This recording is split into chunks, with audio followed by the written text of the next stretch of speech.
Welcome, dear friends, to the mysterious sleep stories, where, after a tiring day, the veil between wakefulness and dream thins and the secrets of ancient tales are revealed. Tonight, we journey to a Japan caught between two worlds. Meiji Japan, where steam engines roar past ancient temples, where gas lamps flicker in streets where paper lanterns were once known only for centuries, and where young men in Western suits bow before thousand-year-old Shinto shrines.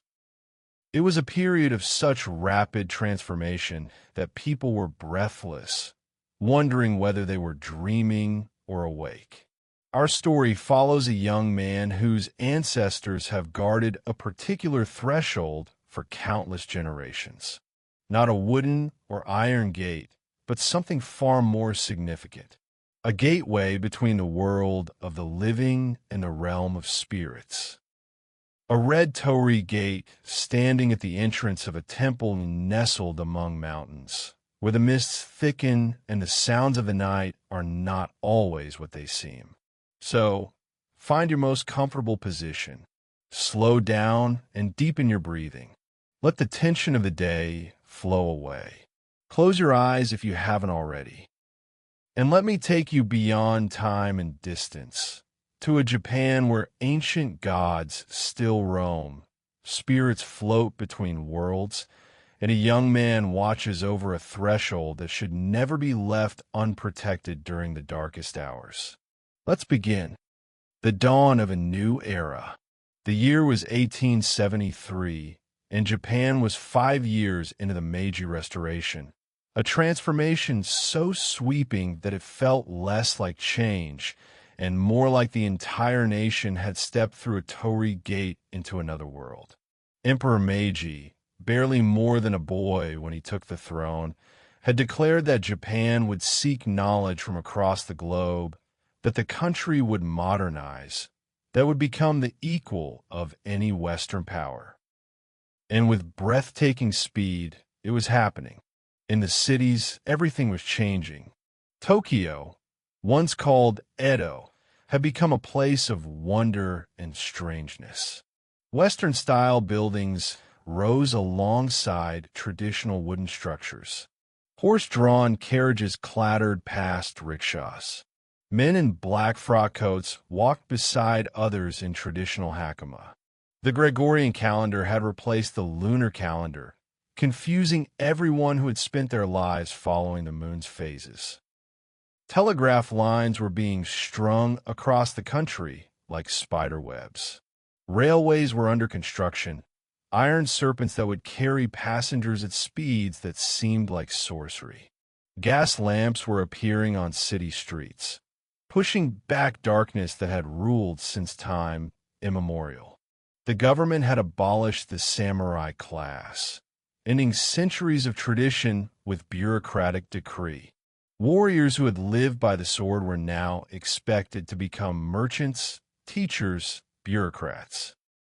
The sacred hierarchy that had governed society was being dismantled and rebuilt according to Western principles. Buddhism was being forcibly separated from Shinto. The government wanted Shinto purified, made into a national religion that could bind the country together. Shrines that had housed both Buddhist statues and kami talismans for generations were being stripped of Buddhist elements. It was violent spiritual surgery, cutting apart what had grown together over 1,000 years.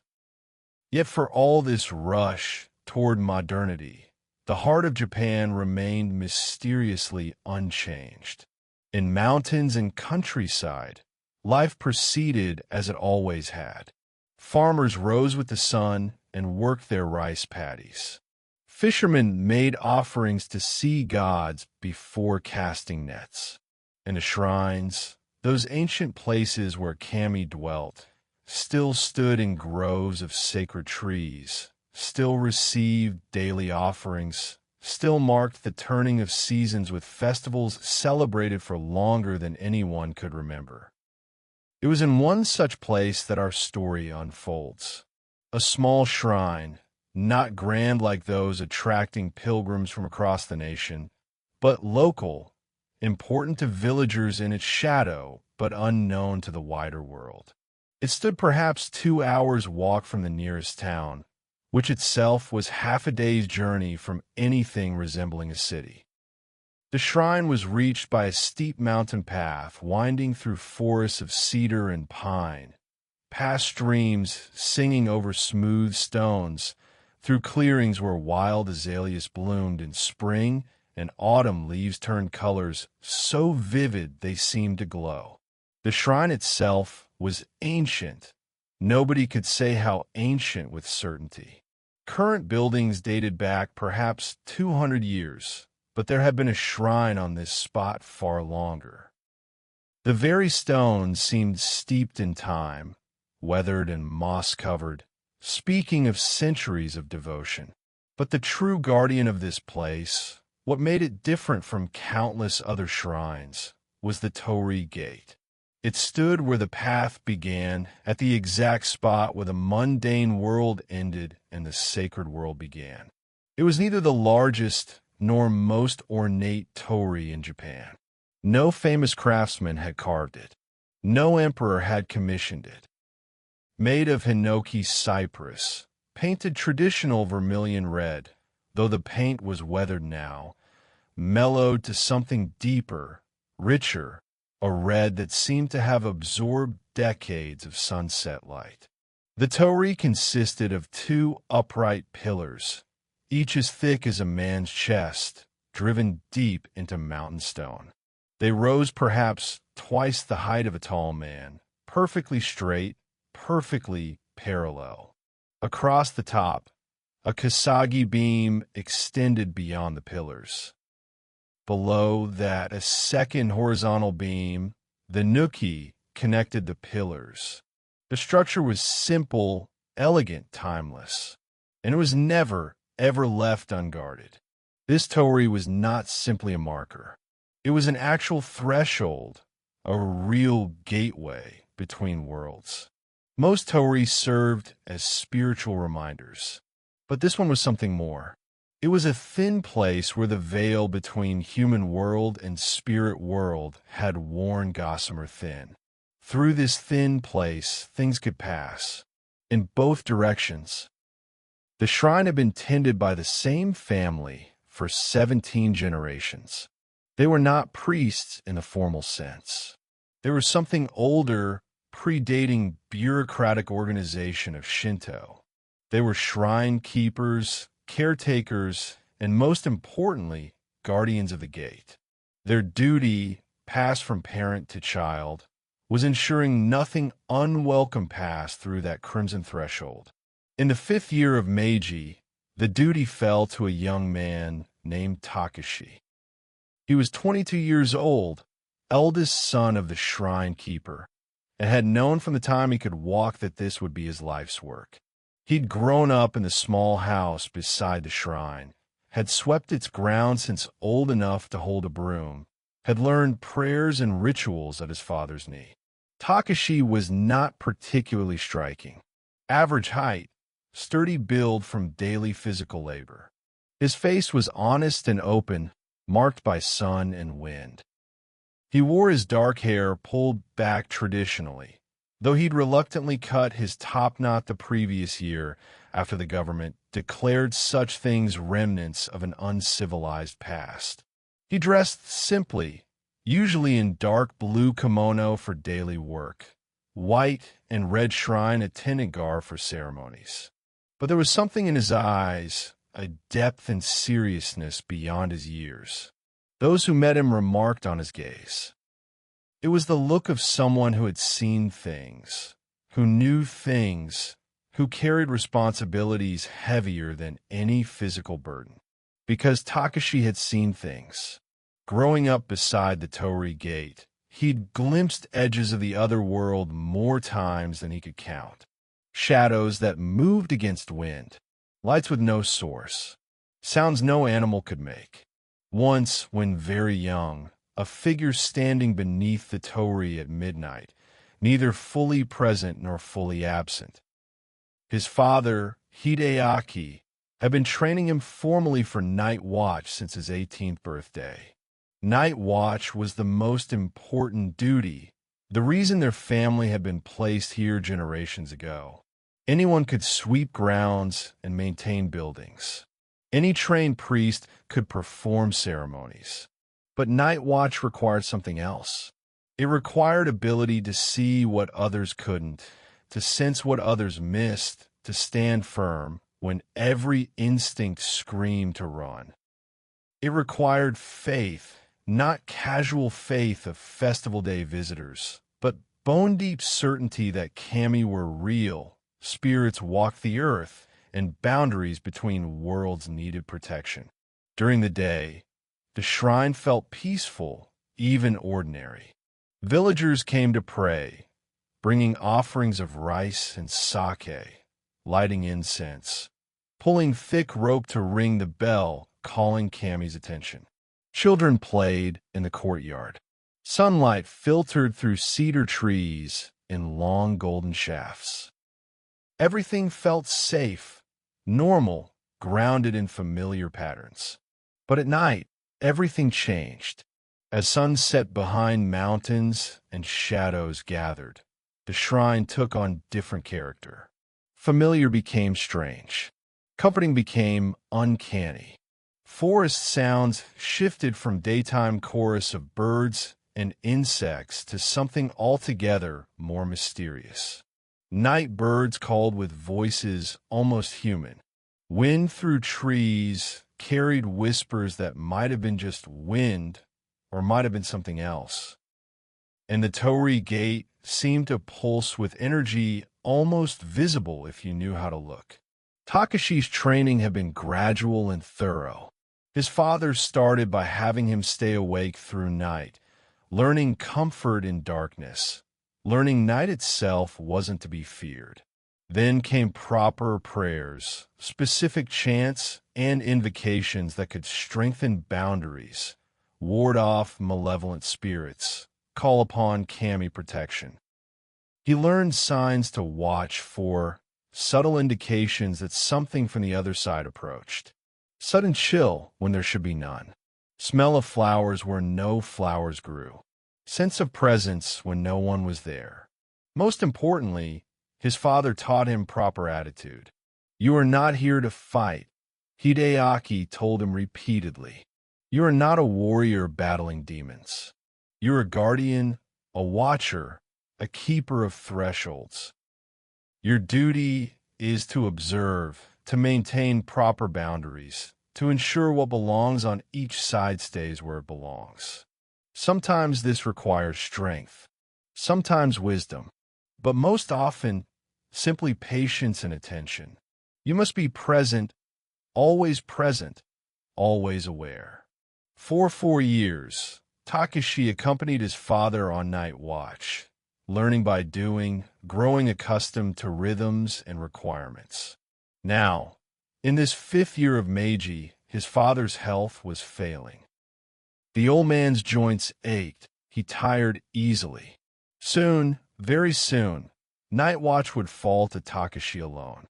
The thought both honored and terrified him. The world outside was changing so rapidly. Old certainties were questioned, old ways challenged. Young men his age in cities were cutting hair, wearing Western suits, learning English, embracing science and technology and rationality. Magic was dismissed as superstition. Kami relegated to quaint folklore. The government itself was trying to rationalize Shinto, strip away what it saw as primitive elements. But how could you modernize a duty predating modernity itself? How rationalize guardianship of a threshold when the very existence of other worlds was being denied? How maintain traditions of protection against spirits when spirits themselves were declared fantasies? Takeshi struggled with these questions. He existed in strange liminal space, caught between old world and new, keeping faith with ancient duties even as foundations shifted beneath his feet. In the village below, people were adopting Western customs. Young men cut hair short, wore trousers. Some families purchased Western lamps. There was talk of a school teaching mathematics, science, even English. The mayor, who'd traveled to Tokyo, returned full of stories about wonders of the capital. Yet these same people still came to the shrine, still made offerings, still celebrated festival days according to old calendar despite official change. They wanted to be modern, civilized in Western sense, part of New Japan being born. But they also wanted to hold on to what they'd always known. The shrine stood as anchor, fixed point in spinning world. Here, at least, things remained as they'd always been. Prayers were the same prayers ancestors had said. Rituals followed same forms. Kami were still present, still listening, still watching over them. And the Torii gate still stood at threshold, still marking boundary between worlds, still guarded by the same family that had guarded it for 17 generations. Takeshi understood how important this continuity was. He knew the modern world, with all its marvels, was still built on foundations going deeper than steel and concrete. Human need for the sacred, for meaning beyond material, for connection to something greater, these things had not changed. Could not change. The spirits knew this too. They hadn't gone anywhere, despite what rationalists in Tokyo claimed. They still walked old paths, still congregated at old places of power, still slipped between worlds when conditions were right. And the Torii gate, that ancient threshold, remained as important as ever. Perhaps more important, because with so much else changing, boundaries between worlds needed to be maintained all the more carefully. This was what Takeshi thought about as he performed daily duties, sweeping grounds, cleaning offering hall, replacing old paper streamers with fresh ones, trimming wicks of stone lanterns. He moved through tasks with meditative focus, understanding that each small act was itself prayer, a way of showing devotion and respect.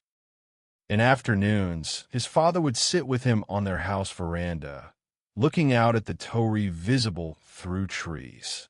They would drink tea together, and Hideaki would tell stories. Stories about shrine history, notable events from years past, encounters with spirits previous generations experienced. These weren't just entertainment. They were lessons, teachings, preparations for what Takeshi would face. The Torii, his father would say, is not truly a barrier. It is recognition of difference between two states of being.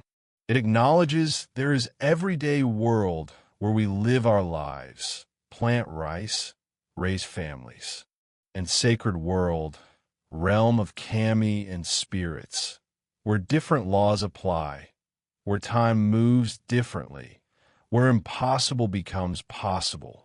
The Torii marks where these two worlds touch. Most people pass through Torii without really understanding. They bow perhaps because it's customary. They might feel slight shift in atmosphere.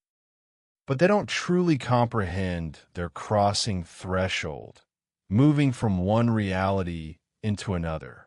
For us, for guardians, we must understand. The Torii is living thing, in a sense, imbued with centuries of prayers and offerings. It holds within its structure a kind of power that makes it effective as threshold. Takeshi listened with absolute attention, committing every word to memory, asking questions when he needed clarification. As evening approached, as sun began descent toward western mountains, father and son would prepare for night watch together. They would wash themselves thoroughly, ritual purification, cleansing body and spirit. They would dress in clean white garments, color of purity. They would recite specific prayers, invoking kami protection, asking for clear sight and steady courage. And then, as darkness fell and stars began to emerge, they would take positions near the Torii gate, beginning vigil through long night hours. This was the rhythm of Takeshi's life in 5th year of Meiji. Days of simple labor and quiet study. Evenings of preparation and prayer. Nights of watchful silence beneath ancient cedars, keeping guard over threshold connecting worlds. It was life out of step with the times, perhaps, but it was life of deep meaning and purpose. The question that haunted him was, would he be strong enough, wise enough, vigilant enough? The world was changing, yes, but duty remained the same. Spirits didn't care about modernization or westernization. They followed their own ancient patterns, and the gateway between worlds still needed its guardian. Takeshi didn't know what challenges awaited. He couldn't predict what might try to pass through the Torii in years to come. But he knew, with certainty going deeper than knowledge, that he would stand his watch. He would honor his ancestors. He would protect the threshold. This was his duty, his destiny, his sacred trust. And so, as Meiji Era unfolded around him, bringing change and chaos and confusion to the nation, Takeshi stood firm in his place, a young man at ancient gate, watching, waiting, guarding boundary between what was and what might be, between world of living and realm that lay beyond.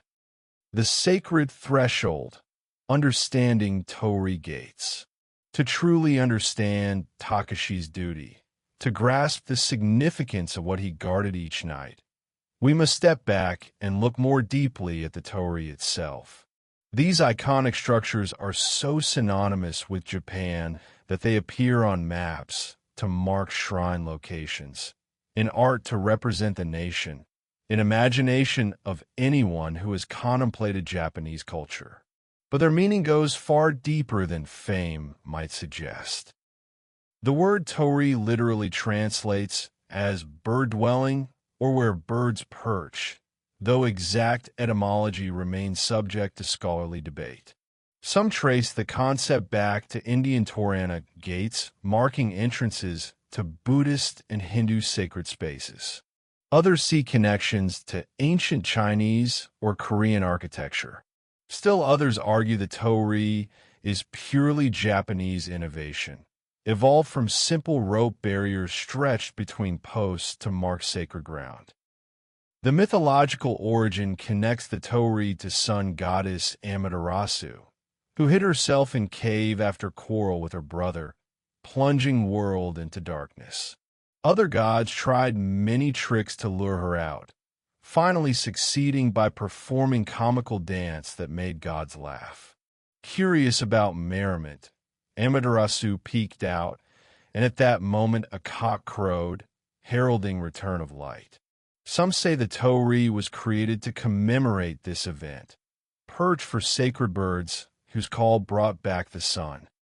Whatever their origin, Torii had become integral part of Shinto shrines by at least 10th century, with written records mentioning them in texts from that era. The oldest surviving Torii dates to 12th century, stone structure that has weathered nearly 900 years.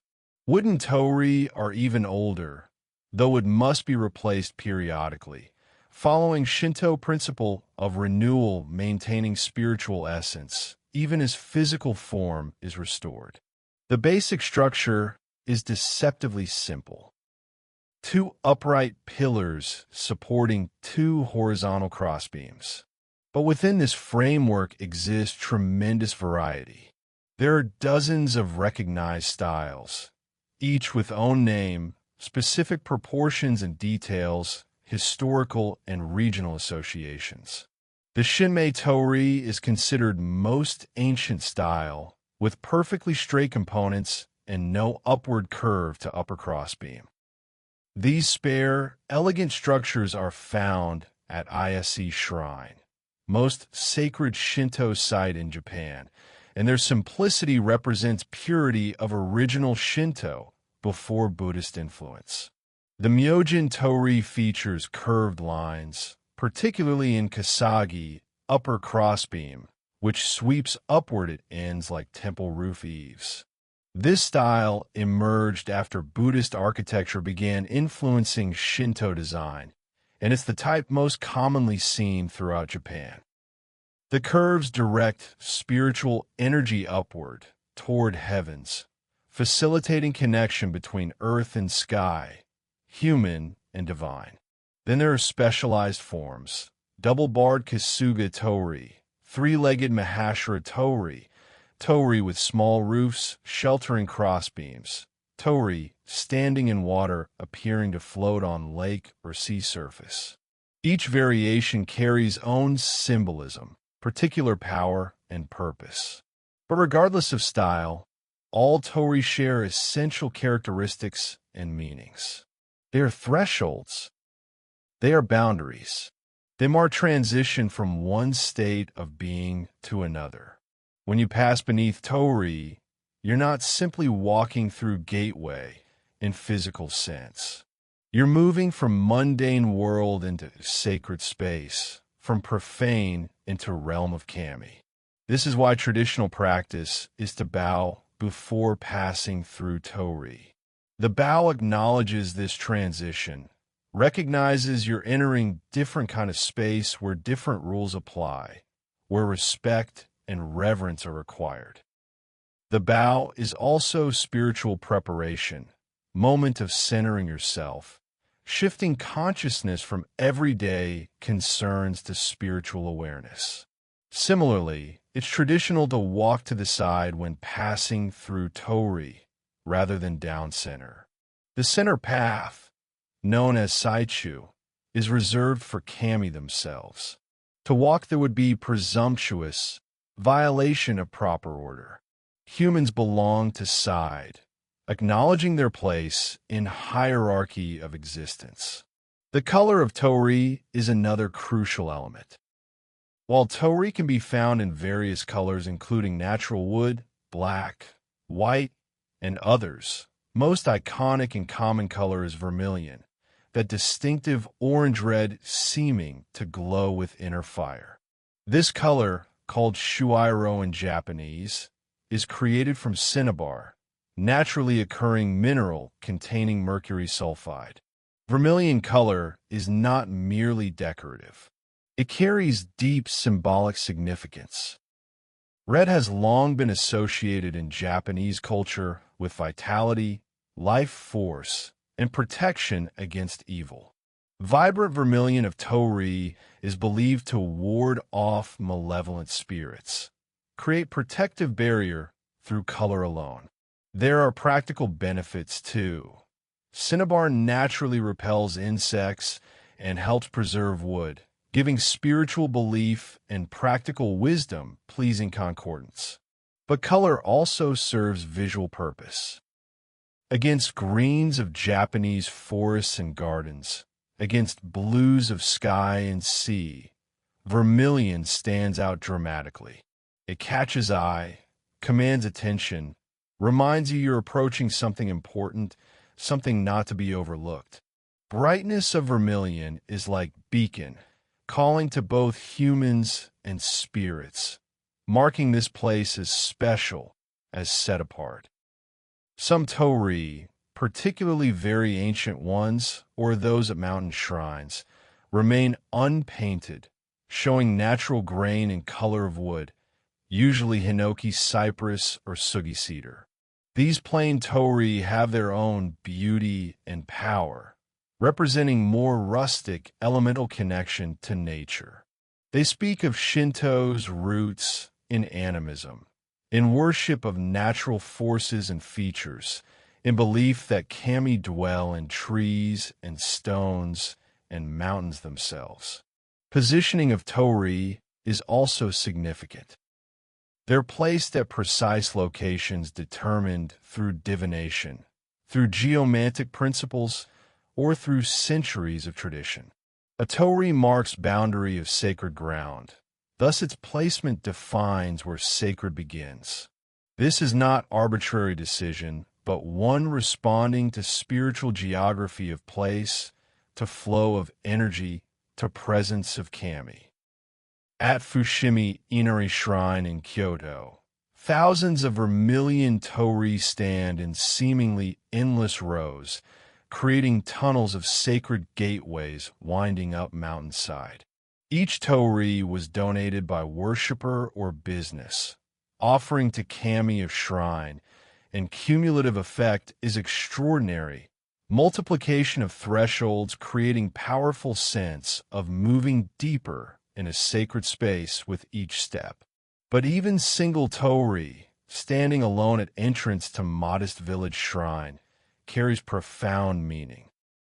It declares this place is different from surrounding landscape. It announces kami are present here. It invites worship and offers protection.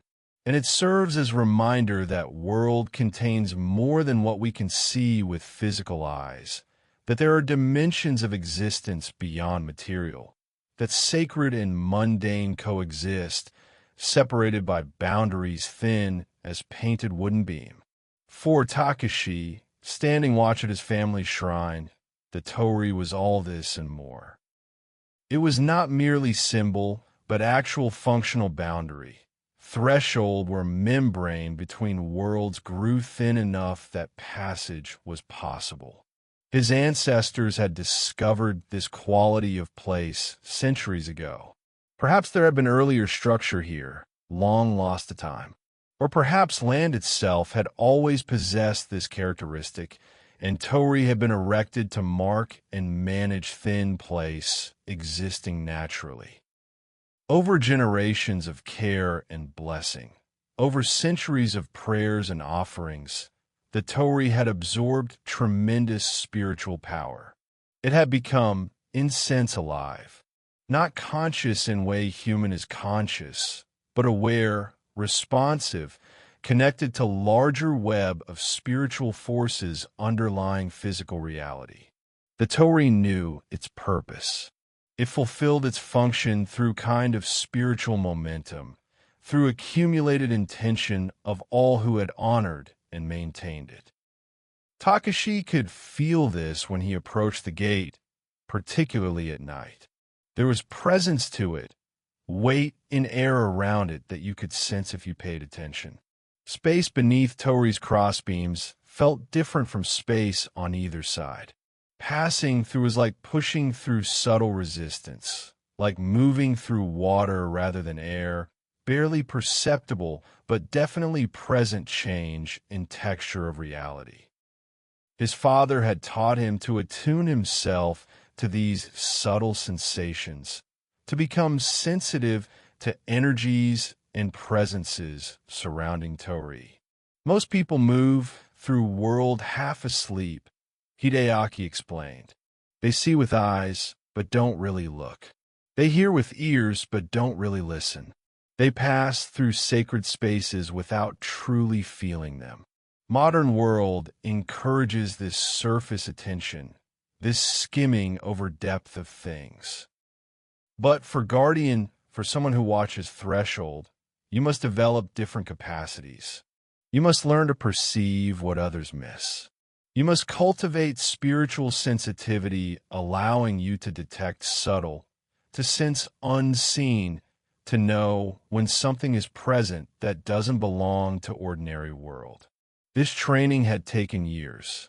Takeshi learned to quiet his mind, still constant chatter of thoughts and worries normally occupying consciousness.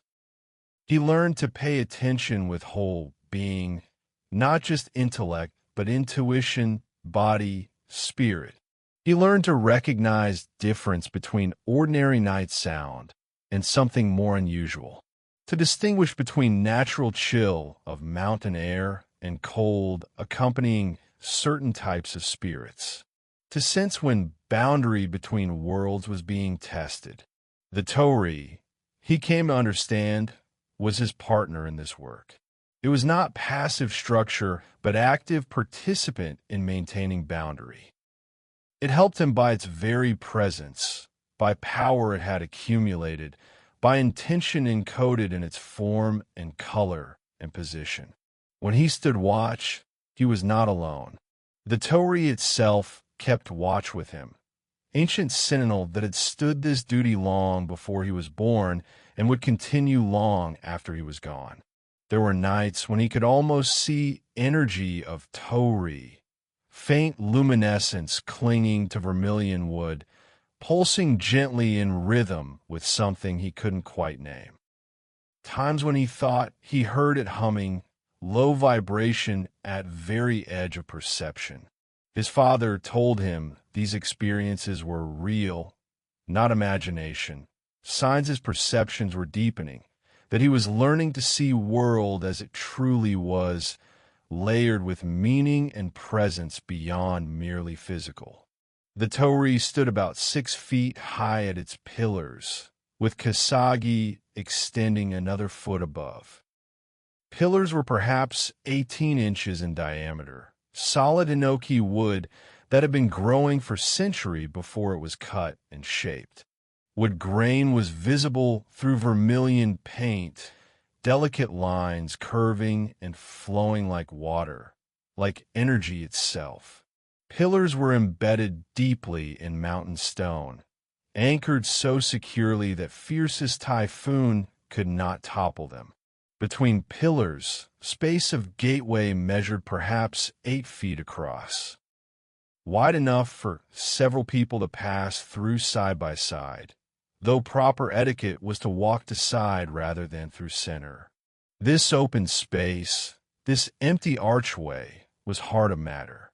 It was here that threshold existed, here that boundary between worlds could be crossed. Takeshi had learned to read this space, to understand its moods and variations. On some nights, air within Torii shimmered slightly, like heat rising from summer pavement, though night was cool. On other nights, it seemed absolutely still, solid, impenetrable, as if invisible wall blocked passage. And on certain nights, particularly during liminal times around solstices and equinoxes, space seemed to open, to deepen, to become portal in truth, looking into depths having nothing to do with physical distance. It was on these nights that Takeshi's duty became most crucial. These were times when spirits might cross, when denizens of other world might take opportunity of thin boundary to slip into human realm. Not all crossings were malevolent. Some spirits were simply curious, drawn by light and sound and warmth of human habitation. Others had business in human world, messages to deliver, debts to settle, connections to maintain with descendants or places they'd known in life. But some, yes, some are dangerous. Some were hungry in ways having nothing to do with food. Some harbored grudges or delighted in chaos. Some were so alien to human nature that their very presence could be harmful, not through malice, but simply through incompatibility, like fish trying to breathe air. These were ones Takeshi needed to prevent from crossing. The Torii helped with this. Its presence, its accumulated power, made crossing more difficult for such entities. They could not simply stroll through as human might. They had to push against threshold, and this pushing created ripples Takeshi had learned to detect. Sudden pressure in chest, ringing in ears, taste of copper in mouth. These were warning signs something was attempting to cross. When he detected these signs, Takeshi would position himself directly before Torii, stand firm in white garments, begin appropriate chants and prayers. His voice would ring out in night, calling upon Kami, invoking shrine protection, asserting boundary that must not be violated. And usually this was enough. Entity, confronted by guardian who knew what he was doing, supported by power of Torii and Kami, would withdraw, return to its own realm, seek easier crossing point elsewhere. But there had been times when more was required. When Takeshi needed to employ specific warding techniques his father taught him, gestures and symbols and invocations of particular power. When he needed to stand his ground despite fear, so intense it made knees shake and breath come short. When he needed to trust absolutely in kami protection and strength of boundary he guarded. These experiences taught him that Torii was more than beautiful structure, more than cultural symbol, more than architectural feature. It was working tool in maintenance of cosmic order, critical element in preserving proper separation and connection between worlds. Without Torii, threshold would be unmarked, unguarded, dangerously permeable. With Torii, properly maintained and honored, boundary remained strong, protecting both worlds from chaos that would result from uncontrolled mixing. This was why maintenance of Torii was so important, why his family repainted it regularly, why they repaired any damage immediately, why they performed cleansing rituals to keep it spiritually as well as physically sound. This was why his ancestors had guarded it for 17 generations and why he would guard it for as long as he had breath and body. The Torii was sacred trust, profound responsibility, gift from past to future. And Takeshi was its current keeper, honored beyond measure to stand this watch, to serve this purpose, to be guardian of threshold between worlds. The Night Watcher's calling. Takeshi had not chosen his calling. It had chosen him from a moment of his birth. As eldest son and family of shrine keepers, his path had been laid out before he could walk. Some might have seen this as burden, restriction on freedom, life determined by accident of birth rather than personal choice. But Takeshi had never felt it that way. From his earliest memories, shrine had been his world, and it was world that felt right to him. He remembered being small child, holding his mother's hand as they climbed stone steps to main hall, way light filtered green and gold through cedar branches above, smell of incense and old wood, sound of bell when his mother pulled thick rope. He remembered feeling, even then, that this was special place, that something invisible but very real dwelled here, watched over it, blessed those who came with sincere hearts. His father had been his first and most important teacher, but his education involved many others. His mother, Yuki, taught him practical aspects of shrine keeping, how to prepare offerings properly, how to arrange flowers for altar, how to sweep in precise manner showing respect for every stone and blade of grass. His grandmother, before she died when he was 12, told him wonderful stories about kami and spirits, about history of their family and shrine, about strange events and miraculous occurrences from years gone by. And there had been wandering priests who came through every few years, old man named Oshima, who traveled from shrine to shrine, offering instruction and performing special ceremonies. Oshima recognized something in young Takeshi, some quality marking him as suited for life he would lead. Old priests spent extra time with him, teaching prayers and rituals beyond what typical shrine keeper needed to know, preparing him for specific demands of guarding threshold. You have the sight, Oshima told him when he was about 15. You can perceive beyond obvious, sense beyond apparent. This is gift, though also burden. Once you truly see, you cannot unsee. Once you truly know, you cannot unknow. World will never again be simple for you. But this gift is necessary for your work. Guardian of Threshold must be able to see what approaches from both sides. These words stayed with Takeshi, helped him understand strange experiences he'd had, odd sensations and perceptions that sometimes came over him. He wasn't imagining things. He wasn't going mad. He was seeing truly, perhaps more truly than most people, perceiving layers of reality others missed. His formal training for night watch began on his 18th birthday, in ceremony performed by his father with whole family present. It had been autumn, he remembered, with leaves turning brilliant colors and crisp chill in evening air. They gathered at shrine after sunset, and his father led him through ritual marking his transition from childhood to adult responsibility, from observer to participant, from student to guardian in training.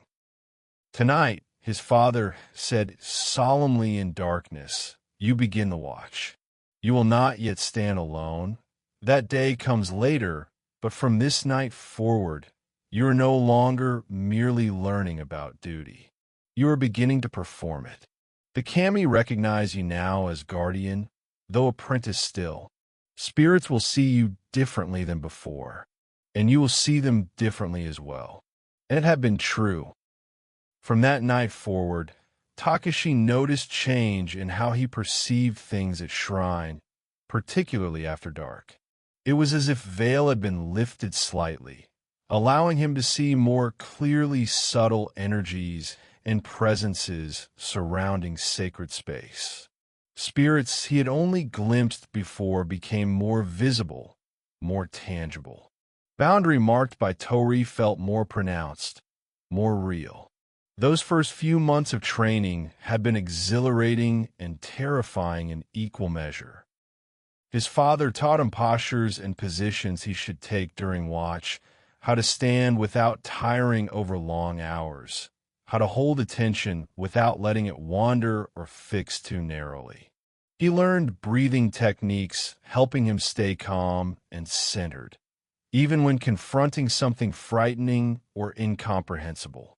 He learned prayers by heart, dozens of them, each suited for different purposes and situations. Prayers of protection, prayers of purification, prayers to strengthen boundaries, prayers to banish unwelcome entities, prayers to honor beneficial spirits, and kami. Words had to be pronounced precisely, with correct rhythm and intonation. It wasn't enough to know meaning. You had to embody prayer, speak it with whole being, let it flow through you rather than from you. His father also taught him about different types of spirits and entities he might encounter. There were simple nature spirits, kami of rocks and trees and streams, usually benign, but easily disturbed by disrespect or pollution. There were animal spirits, foxes and badgers and tanuki, who could be helpful or mischievous depending on mood and how they were treated. There were spirits of dead, some recently departed and still attached to living world, others ancient and powerful, having accumulated wisdom and energy over centuries. And then there were yokai, that vast category of supernatural beings ranging from merely odd to actively dangerous. Word yokai meant something like strange apparition or mysterious calamity, and it encompassed everything from mischievous shapeshifters to terrifying demons. Not all yokai were evil, his father stressed. Many were simply different, operating according to rules and logic that didn't match human understanding. But all required caution, respect, and careful handling. Takeshi experienced his first significant encounter during his second year of training. It had been winter night, cold and clear, with frost forming on stones and breath visible in silver clouds. He and his father were keeping watch, standing near Torii as they did every night, when Takeshi felt it, that telltale pressure, that sense of something pushing against boundary, trying to cross over. "Do you feel it?" his father whispered, and Takeshi nodded, unable to speak, heart racing. "What should I do?" he asked. "Wait," his father said. Watch. Not everything that approaches needs to be turned away. First, you must determine what it is, what it wants, whether it belongs on this side or that. Takeshi focused his attention on Torii, trying to see what was there. At first, nothing. Just familiar vermilion structure, darkness beyond. But gradually, as he relaxed his gaze and allowed perception to shift, he began to see something. Shimmer in air beneath Torii's crossbeam. Suggestion of form, not quite solid, not quite visible, but definitely present. It was small, he realized, child-sized or smaller, and it felt not threatening exactly, but sad, lonely, lost. His heart, which had been pounding with fear, began to ache with sympathy instead. "It's a child," he said to his father, "or child spirit. I think it's lost." His father nodded slowly. "Yes, well perceived. Now what should you do?" Takeshi thought carefully. "Should I help it cross? Help it find its way?" "Where does it belong?" his father asked. Takeshi looked more closely at small spirit wavering at threshold. "On the other side," he finally said. "It's spirit of dead. It belongs with its ancestors, not here." "Then guide it back," his father said gently. And Takeshi stepped forward, spoke softly to small spirit, recited prayers for dead, called upon Kami to light way to ancestors' realm. He watched as small form seemed to brighten slightly, turned away from Torii, faded into darkness on other side, returning to where it belonged. Relief he felt afterward was overwhelming. He had done it right. He had served purpose of guardian, protecting both living world and spirit, helping maintain proper order of things. "Well done," his father said, placing hand on his shoulder. "You showed discernment and compassion. Both are necessary for this work. Some spirits need to be turned away firmly. Others need gentle guidance. Learning which approach to use comes with experience and intuition." That night had been turning point for Takeshi. He began to understand that being guardian wasn't about standing with sword against monsters.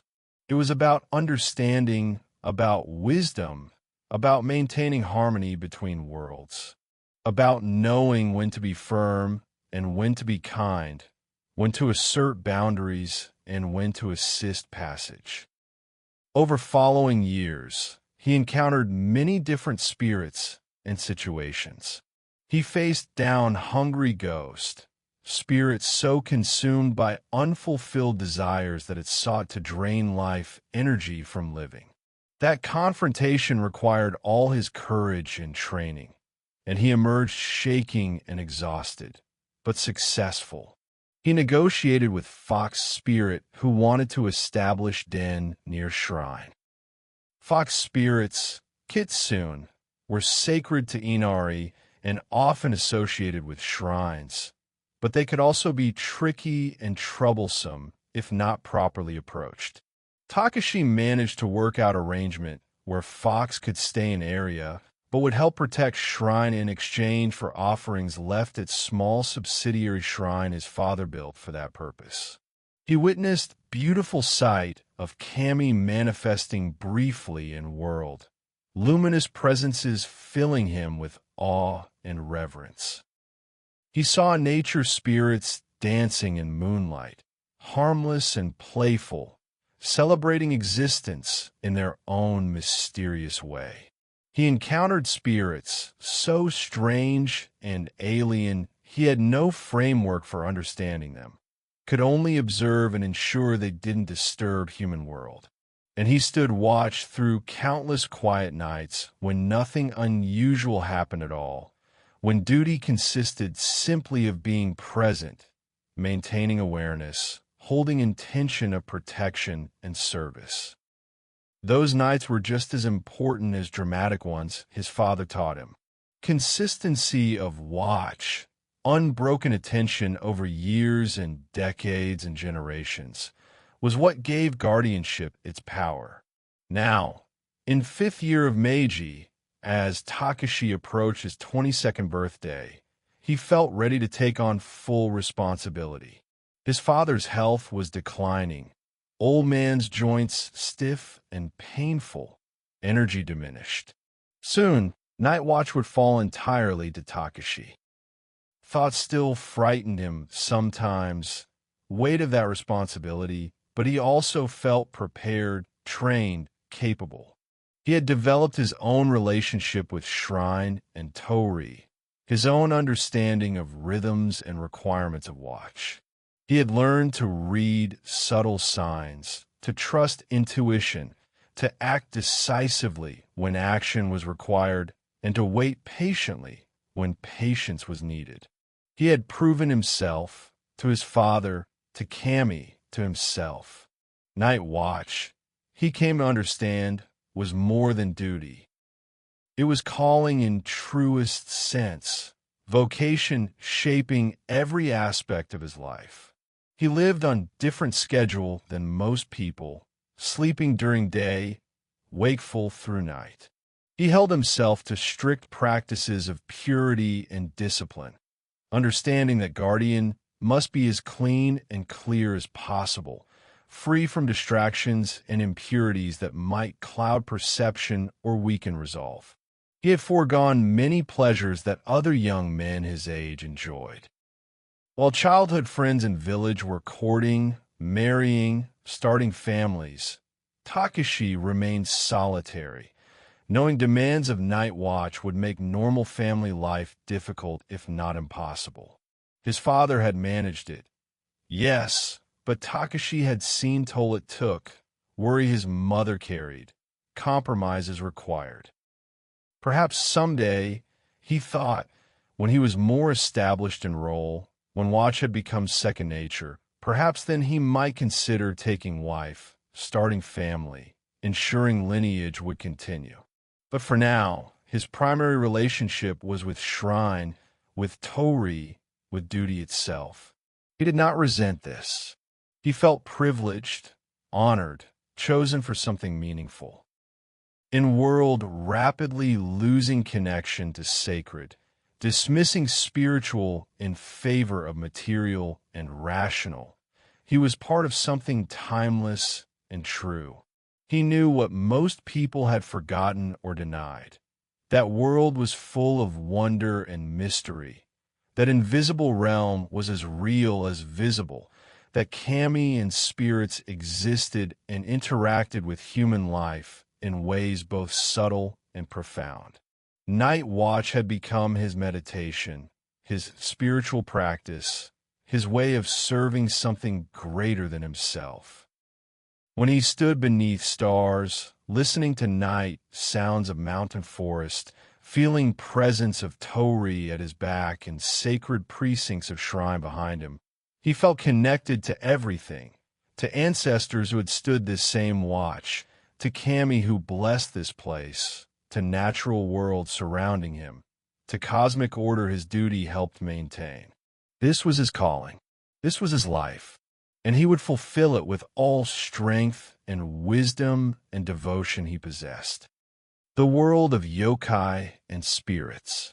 To understand fully what Takeshi faced during night watch, we must explore more deeply nature of spirits and entities he might encounter.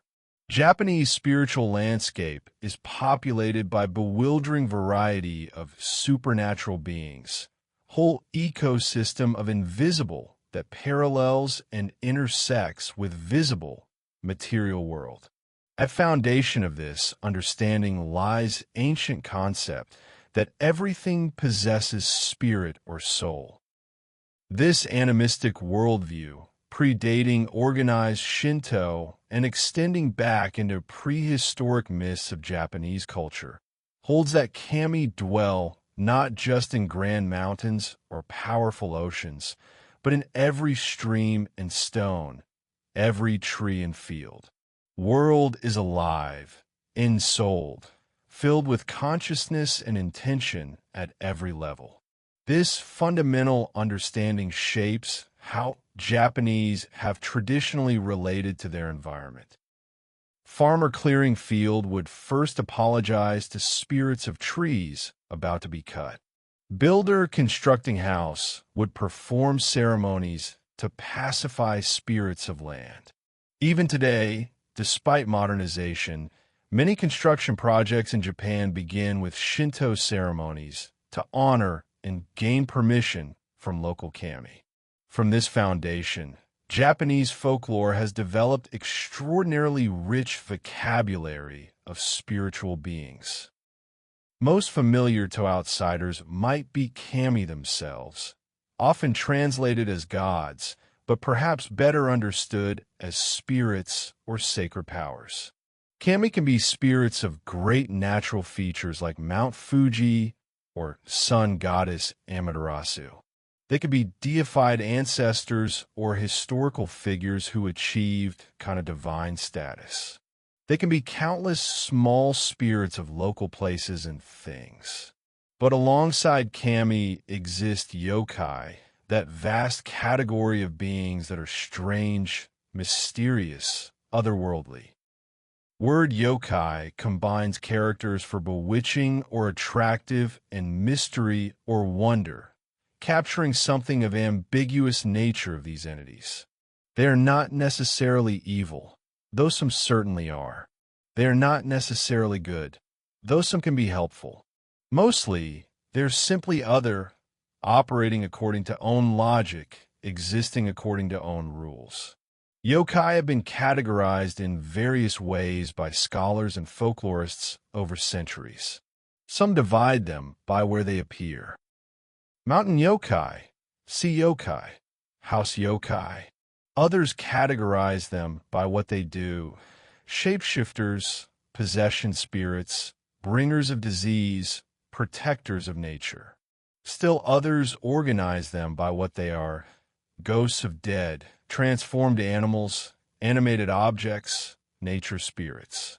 Among most famous yokai are kitsune, fox spirits that grow more powerful and gain more tails, up to 9, as they age.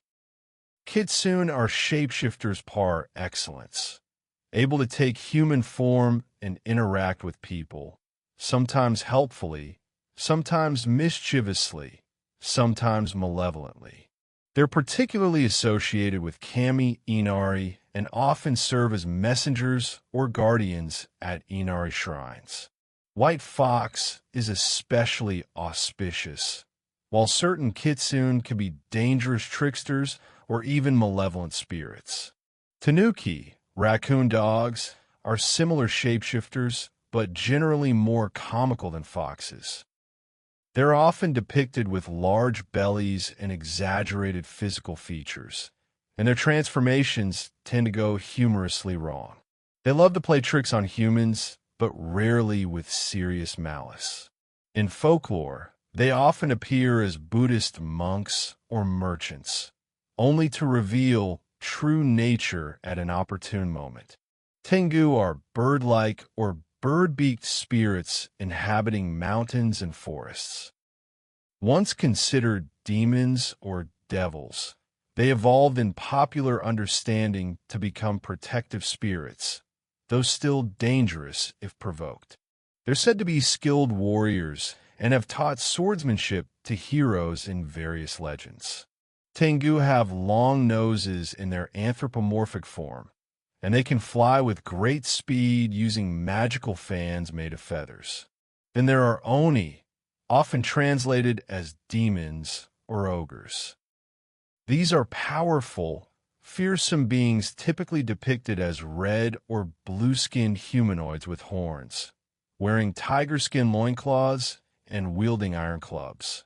Oni are generally malevolent, associated with hell or underworld, and they punish wicked or prey on innocent. But like many yokai, they can be complicated, sometimes serving as protectors or even being depicted with sympathetic qualities. Kappa are water-dwelling yokai, about size of children, with scaly skin, webbed hands and feet, and distinctive water-filled depression on top of their heads. They live in rivers and ponds and are obsessed with politeness and sumo wrestling. While they can be dangerous, sometimes drowning people or horses, they can also be appeased through proper etiquette. If you bow to Kappa, it will bow back, spilling water from its head and losing its power until it can refill it. Yurei are ghosts of dead, spirits that haven't properly moved on to afterlife due to strong emotions or unfinished business. They appear as pale figures in white burial kimonos, with long black hair and no feet, floating just above ground. Yurei can be particularly dangerous if they died violent or unjust deaths, becoming vengeful spirits called onryo. Fascinating category of yokai is tsukumogami, objects that have gained spirits after existing for 100 years. Nearly any household item can become tsukumogami. Old umbrellas might grow eyes and hop around on single leg. Sandals might sprout arms and legs and scamper about. Tea kettles might grow fur and tails and speak in human voices. These yokai are rarely truly malevolent, but rather represent objects that have been neglected or mistreated, demanding recognition and respect. The list goes on nearly endlessly. There are Rokuro Kubi, whose heads detach from bodies at night to fly about. Futakuchiana, women with second mouth on back of their heads. Naparabo, which appear human but have no faces. Jorigomo, spider women who can take beautiful human form to lure men. Nurikabe, invisible walls that block travelers. What's important to understand is that these beings are not merely fairy tales or superstitions in context of Takeshi's world. They are real, or at least real enough to matter, real enough to be encountered, real enough to require dealing with. Boundary between folklore and lived experience is permeable. Stories about yokai don't just describe imaginary beings from past. They provide frameworks for understanding encounters with mysterious phenomena in present. When Takeshi stood watch at Torii, he needed to be prepared for any of these beings or others less well known, less easily categorized. Spirits that approached threshold didn't always fit neatly into established categories. Sometimes he encountered something he couldn't name, could only observe and respond to as best he could based on behavior and feelings it evoked. His father taught him that different spirits required different approaches. Nature spirits should be greeted with respect and gratitude, acknowledged as rightful inhabitants of place. Offerings might be appropriate, and it was important never to pollute or despoil areas they inhabited. Most nature spirits were benign and would even assist humans who showed proper respect. Animal spirits, particularly foxes and tanuki, needed to be treated carefully. They were intelligent and often capricious. They could be offended easily, but also impressed by cleverness or proper courtesy. If you established good relationship with animal spirit, it might become protector or helper. If you insulted or threatened it, you might face mischief or worse. Spirits of dead require compassion, but also firmness. Many had simply lost their way and needed guidance to move on. These should be helped with prayers and rituals showing them path to proper destination. But some dead spirits were dangerous, particularly those consumed by strong negative emotions. These might need to be forcibly banished, sent back through threshold with protective prayers and invocations. As for more exotic yokai, each was different. Some could be reasoned with. Some could be bargained with. Some simply needed to be avoided or endured. And some, truly malevolent ones, needed to be actively prevented from crossing in a human world, turned back through spiritual force. Takeshi learned to assess quickly what he was dealing with by paying attention to multiple factors. How did entity feel? What emotions or sensations did it evoke? Fear wasn't always a sign of danger. Sometimes truly powerful but benign spirits could be overwhelming simply due to intensity of their presence. Conversely, some of most dangerous entities could feel deceptively pleasant or attractive at first contact. What did entity want? This wasn't always clear, but often spirits' intentions could be discerned through careful observation. Did it seem to be trying to cross in a human world, or was it simply curious about boundary? Did it appear to be fleeing something on its own side, or seeking something on human side? Was it alone, or were others nearby? How did it interact with Torii itself? Benign spirits often showed respect for sacred boundary, approaching it cautiously or even reverently.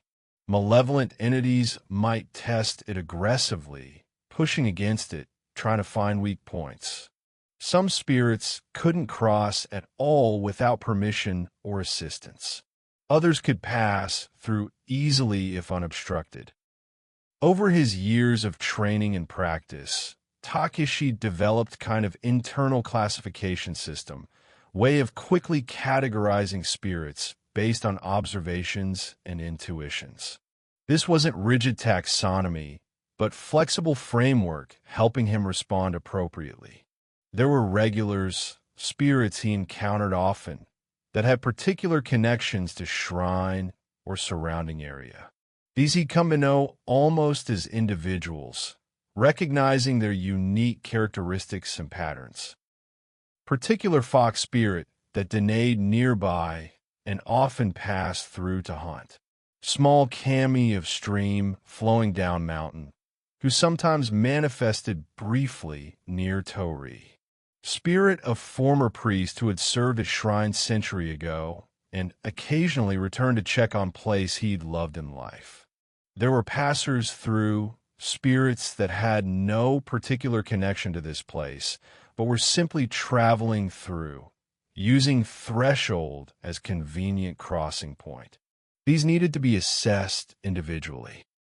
Most were harmless and could be allowed to pass with simple acknowledgement. Some needed to be questioned to determine intentions. Few needed to be turned away if they seemed dangerous or if their crossing might disturb balance. And there were troublemakers, spirits that actively sought to cause problems, to disturb human world, to feed off fear or chaos or life energy. These were ones Takeshi watched for most carefully, ones his duty most centrally involved preventing from crossing. They were less common than other categories, but infinitely more dangerous. Troublemakers came in various forms. Some were yokai of naturally malevolent character, beings that existed to harm or torment. Others were spirits that had been twisted by some trauma or corruption, turned from benign or neutral entities into something dangerous. Still others were simply so alien, so incompatible with human life, that their very presence would cause harm regardless of intention. Dealing with these required full range of Takeshi's training. He needed to recognize them for what they were, which wasn't always obvious. He needed to act quickly and decisively before they could force way through threshold.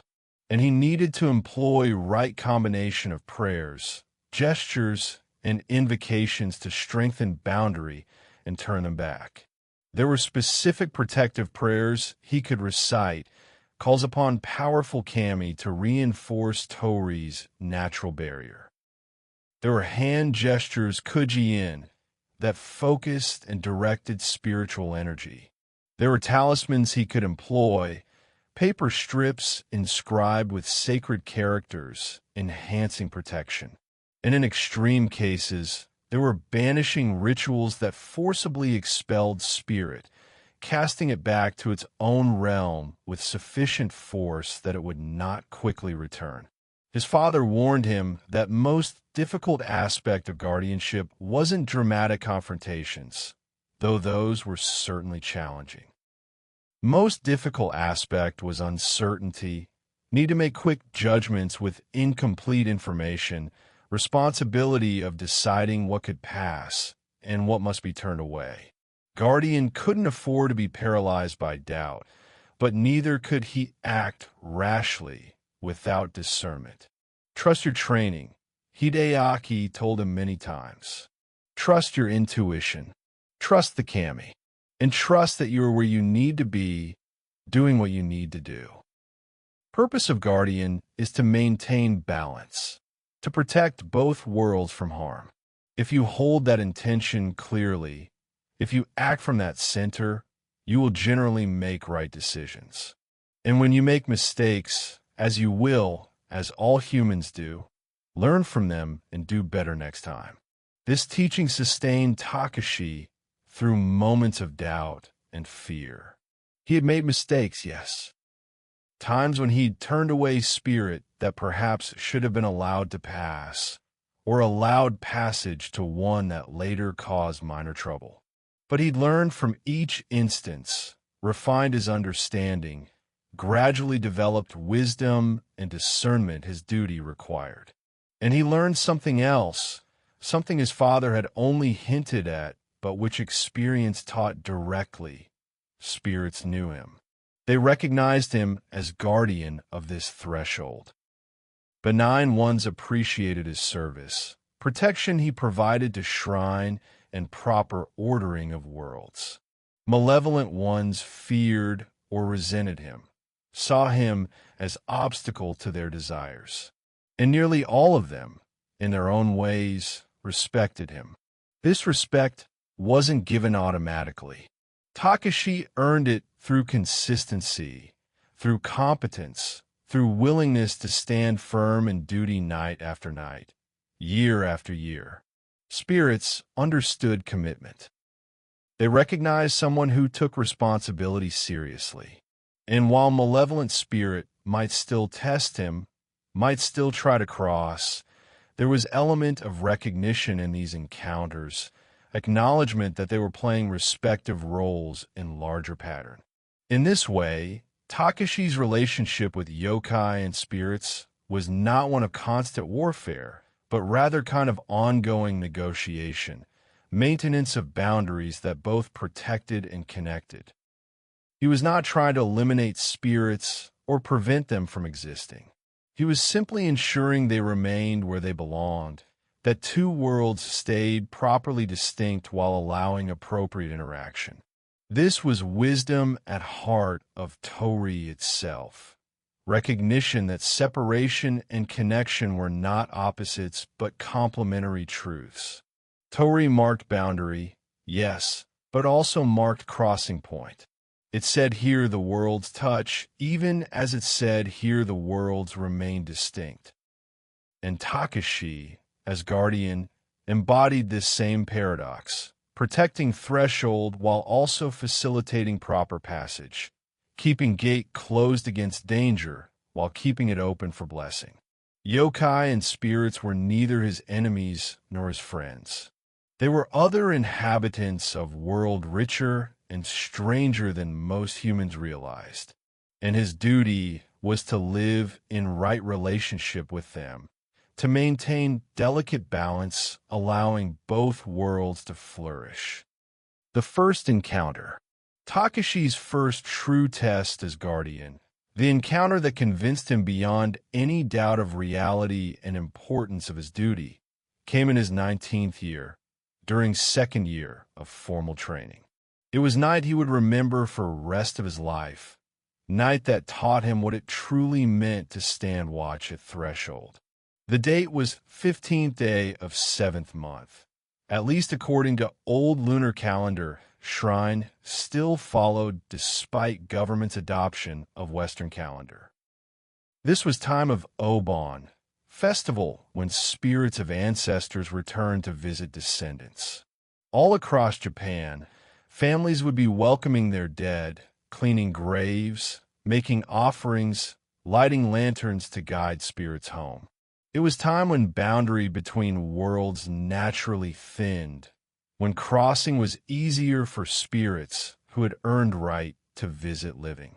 At shrine, Takeshi and his father had prepared carefully for this night. They had performed extensive purification rituals in days leading up to Obon. They had made special offerings to Kami, asking for protection and guidance.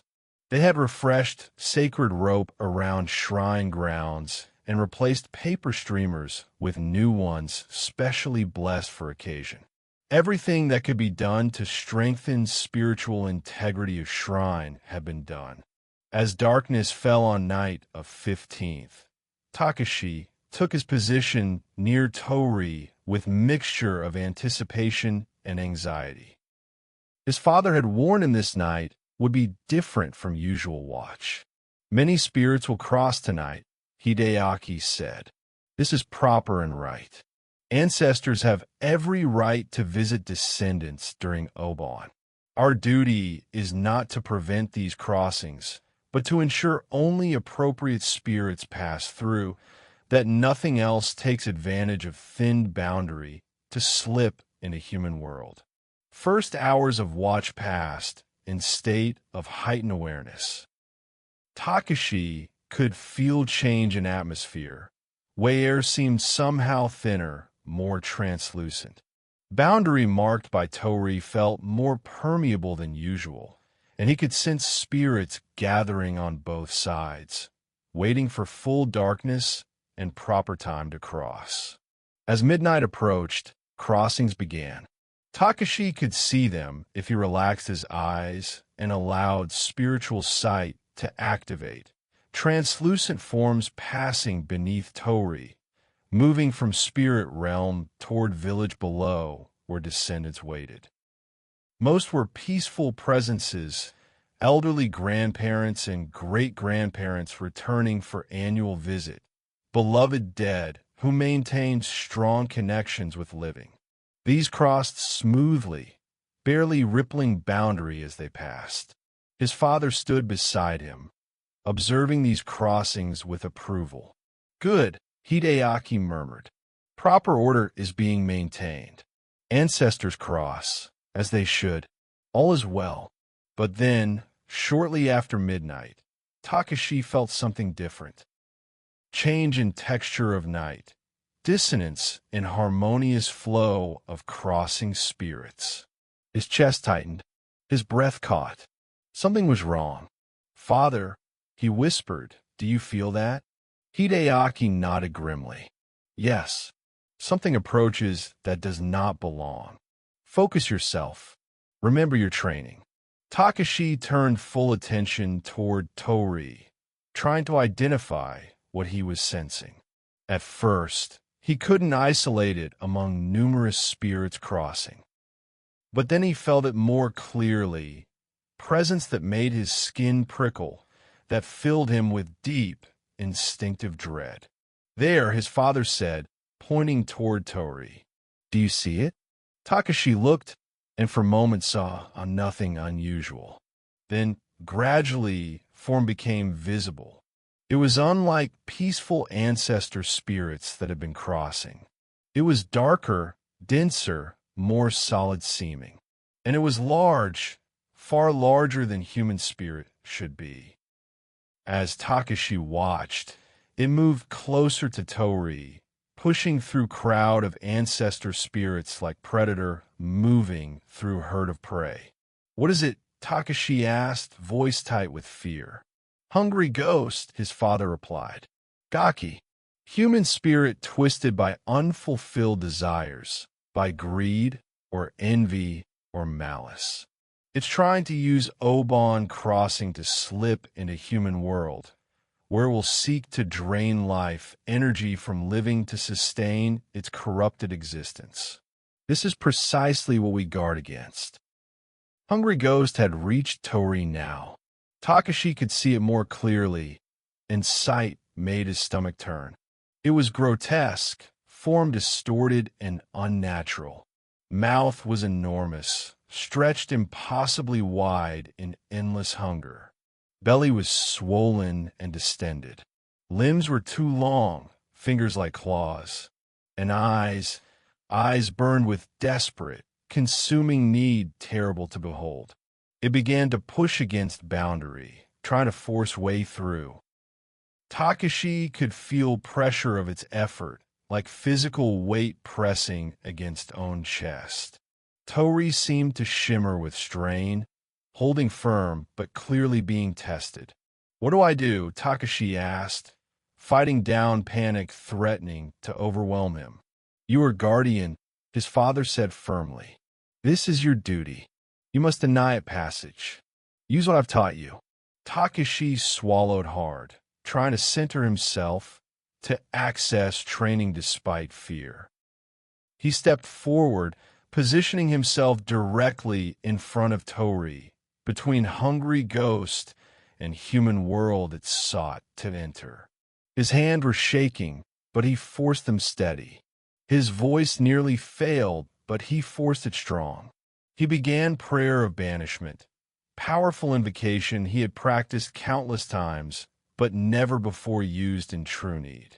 Words came out hesitantly at first, but as he spoke, he felt them gain power, felt them draw on strength of shrine. Torii, kami themselves. Hungry ghost noticed him now, turned its terrible burning eyes upon him. It howled, sound that was not quite human, not quite animal, but something worse than either. It pushed harder against boundary, and for a terrifying moment, Takeshi thought it might break through despite his prayers. But then his father's hand was on his shoulder, steadying him, lending strength. "You can do this," Hideaki said quietly. "Trust the kami. Trust yourself. Finish the prayer." Takeshi continued, voice growing stronger with each word. He began to add hand gestures, kuji-in that focused and amplified spiritual energy. He drew upon every lesson, every practice session, every moment of training that had led to this.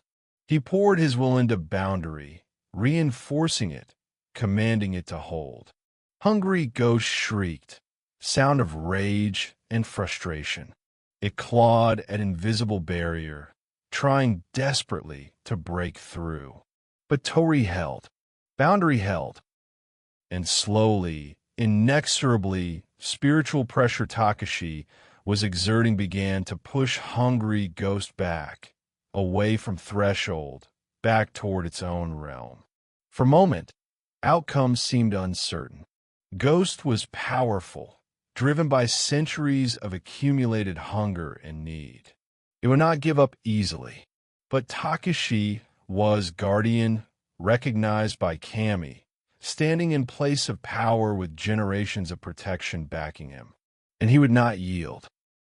With final, desperate howl, hungry ghost retreated, pulled back in a spirit realm by forces Takeshi couldn't see, but could feel working alongside him. It disappeared from sight, though Takeshi could still sense its presence lurking somewhere beyond Torii, waiting perhaps for another opportunity, another moment of weakness. Takeshi nearly collapsed as tension released. His father caught him, held him steady. "Well done," Hideaki said, pride clear in voice. "You faced true threat and turned it back. You have proven yourself guardian in deed as well as name." "I was so frightened," Takeshi admitted, trembling with after effects of adrenaline and spiritual exertion. "Fear is natural," his father said. "Fear is even useful. It sharpens attention and provides energy for action. What matters is that you did not let fear stop you from performing duty. You acknowledged fear and acted anyway. That is true courage." They stood together in silence for a moment, both catching breath, both feeling residual energies of encounter slowly dissipating. Around them, Oban crossings continued, peaceful ancestor spirits passing through Torii undisturbed by drama that had just unfolded. As night wore on and last of ancestor spirits crossed, as boundary began to thicken again toward its normal state, Takeshi reflected on what had happened.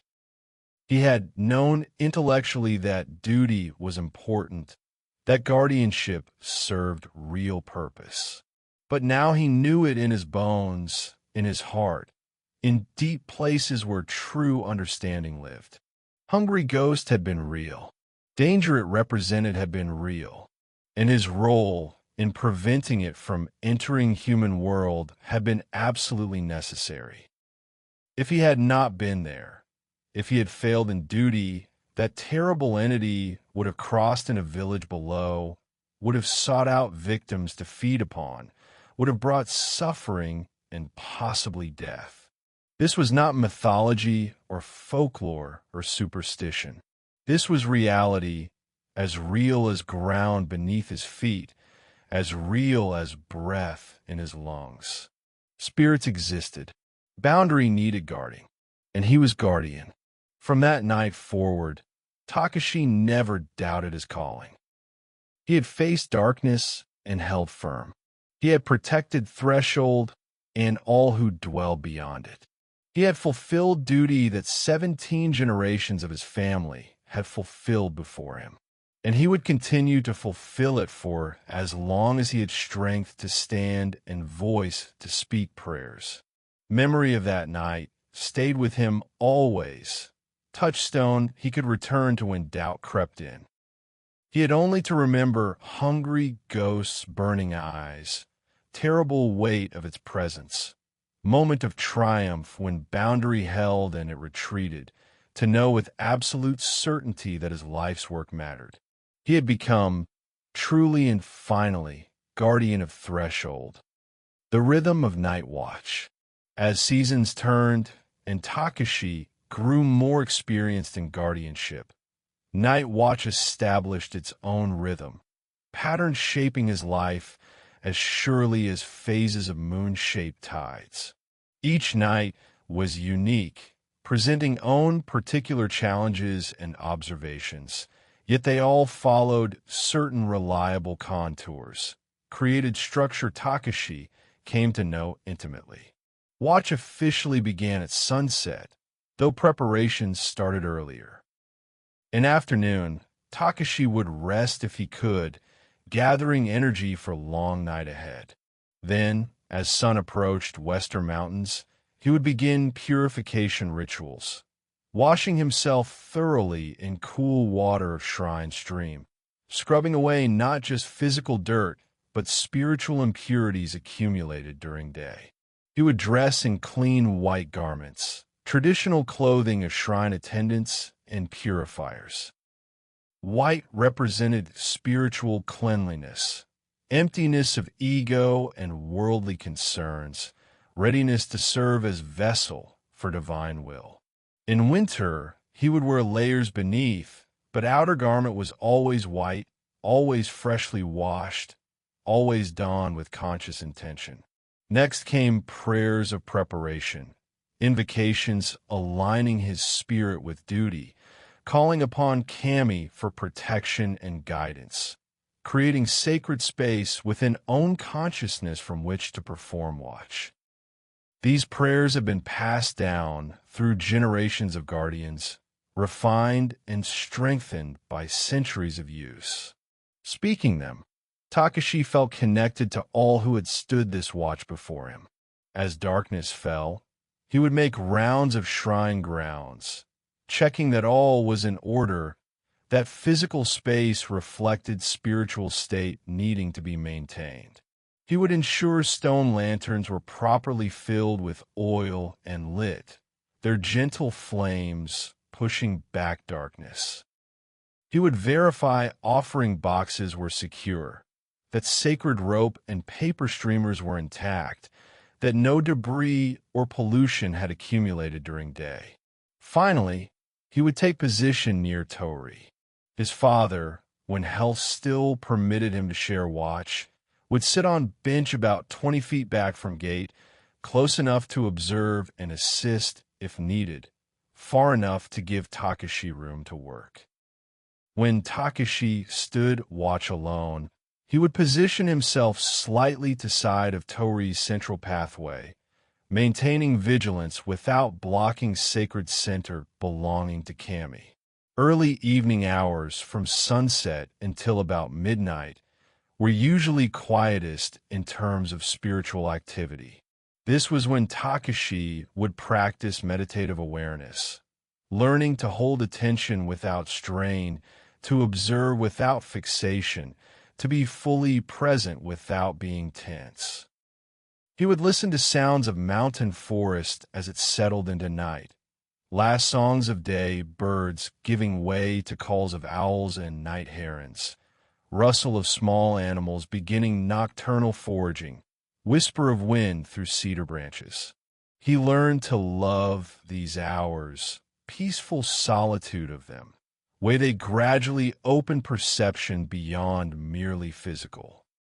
As eyes adjusted to darkness, as other senses heightened to compensate for reduced visibility, he would begin to notice things daylight consciousness missed. Subtle shifts in air pressure preceding changes in spirit realm. Faint scents having no earthly source. Barely visible glimmers and shadows marking presence of entities from other side. Around midnight, activity would typically increase. This was deep night, hour when boundary between worlds was naturally at its thinnest, when spirits were most active and crossings most frequent. Takeshi would need to sharpen attention, to be ready for anything, while simultaneously maintaining relaxed openness, allowing him to perceive subtle phenomena. He would observe spirits gathering near Torii, assessing each one, determining whether it needed intervention or could be allowed to pass. Most, he came to recognize over time, were regulars, spirits that had own reasons for crossing and own right to do so. These he would acknowledge with slight bow, recognition of presence and purpose, and allow them to proceed. Others were strangers, spirits he'd never encountered before, and these required more careful assessment.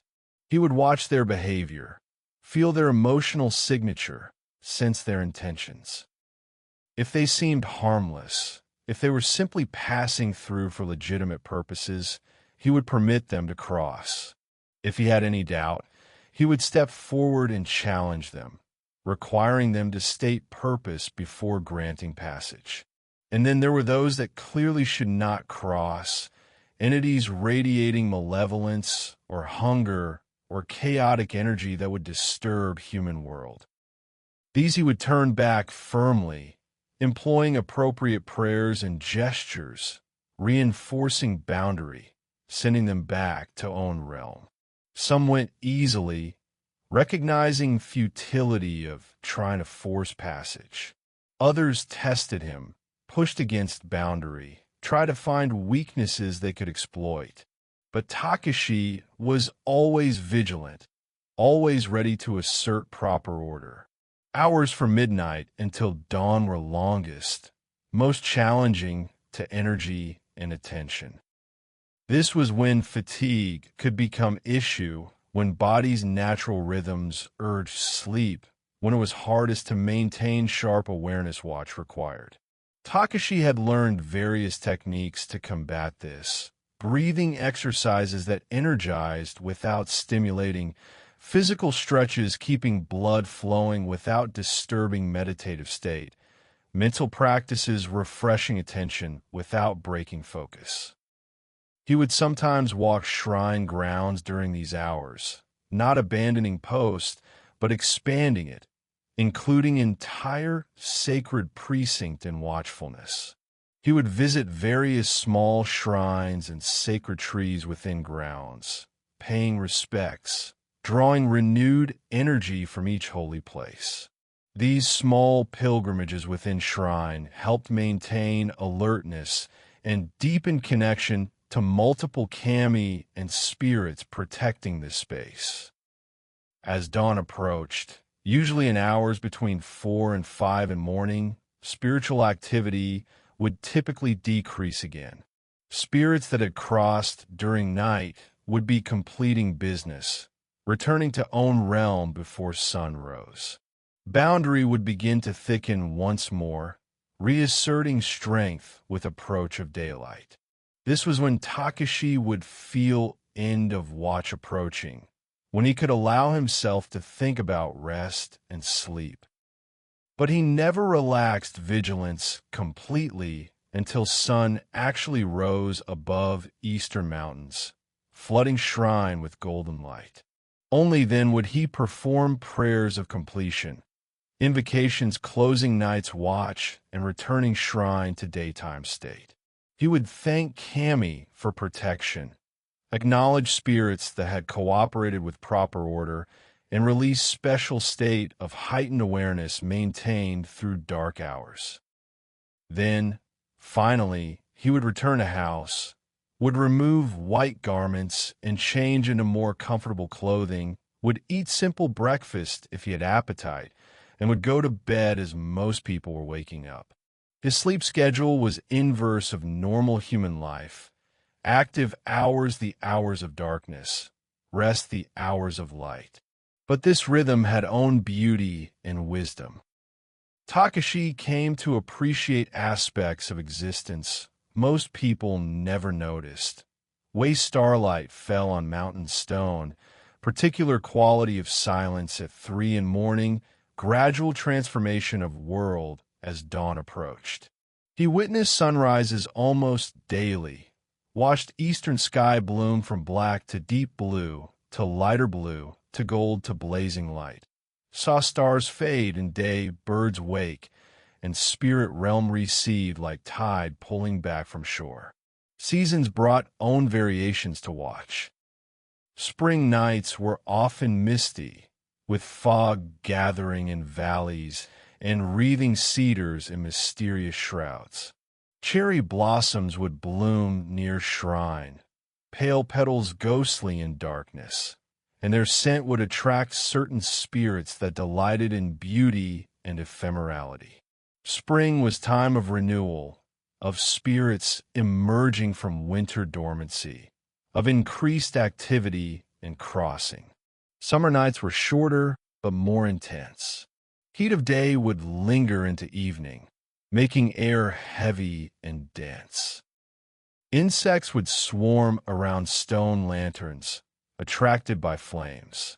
Summer storms would sometimes roll through, lightning illuminating Torii in brilliant flashes, thunder shaking mountain. These storms could disturb spiritual realm as well as physical, stirring up entities that otherwise remained quiescent, creating temporary chaos requiring careful management. Autumn was perhaps Takeshi's favorite season for watch. Nights were cool and clear, stars brilliant in clean mountain air. Autumn leaves created carpets of red and gold around shrine, rustling in breeze with sounds like whispered conversations. Autumn was harvest time, season of gratitude and abundance, and spirits reflected this, tending toward peacefulness and benevolence. Autumn festivals brought increased human activity to shrine during day, and increased spiritual activity at night, as Kami responded to prayers and offerings. Winter presented greatest physical challenges. Nights were long and bitterly cold. Snow would often fall, blanketing shrine in white silence, accumulating on Torii in gentle curves, transforming its familiar form into something magical and strange.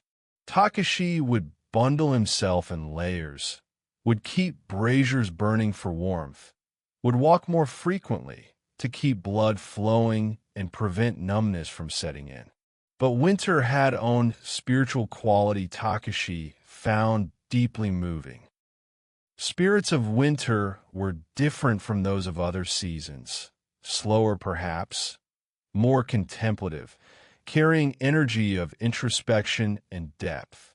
Winter nights felt more profound somehow, as if darkness itself had weight and substance, as if silence between sounds carried meaning.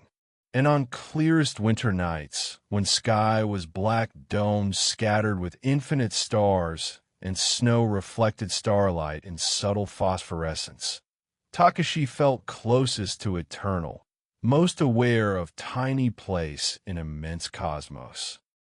Throughout all seasons, through all variations and challenges, rhythm of watch remained constant. Sunset to sunrise, preparation to completion, vigilance to rest, night after night, year after year, maintaining sacred duty, guarding threshold, protecting both worlds from harm. Takeshi's life became organized around this rhythm. His friendships, relationships, entire existence was shaped by nocturnal schedule and spiritual focus. He saw family mostly in evening hours before he began watch, or in early afternoons when he rose from sleep. He had little opportunity for normal social interaction with people his age and village, who worked during day and slept during night. But he didn't feel isolated or lonely. Night watch was itself kind of relationship, communion with forces and entities most people never encountered. He had conversations of sort with spirits he met. He developed understanding and even affection for certain regular visitors. He felt presence of Kami as constant companionship, benevolent attention that never entirely withdrew.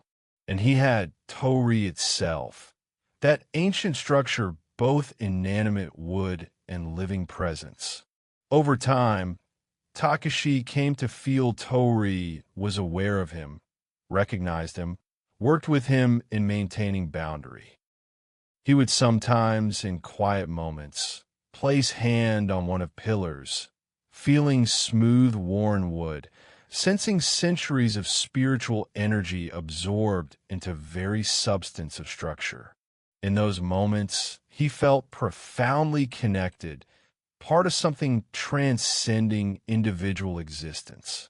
Rhythm of watch became his meditation, his prayer, his spiritual practice. It shaped him as person, taught him patience and vigilance and devotion.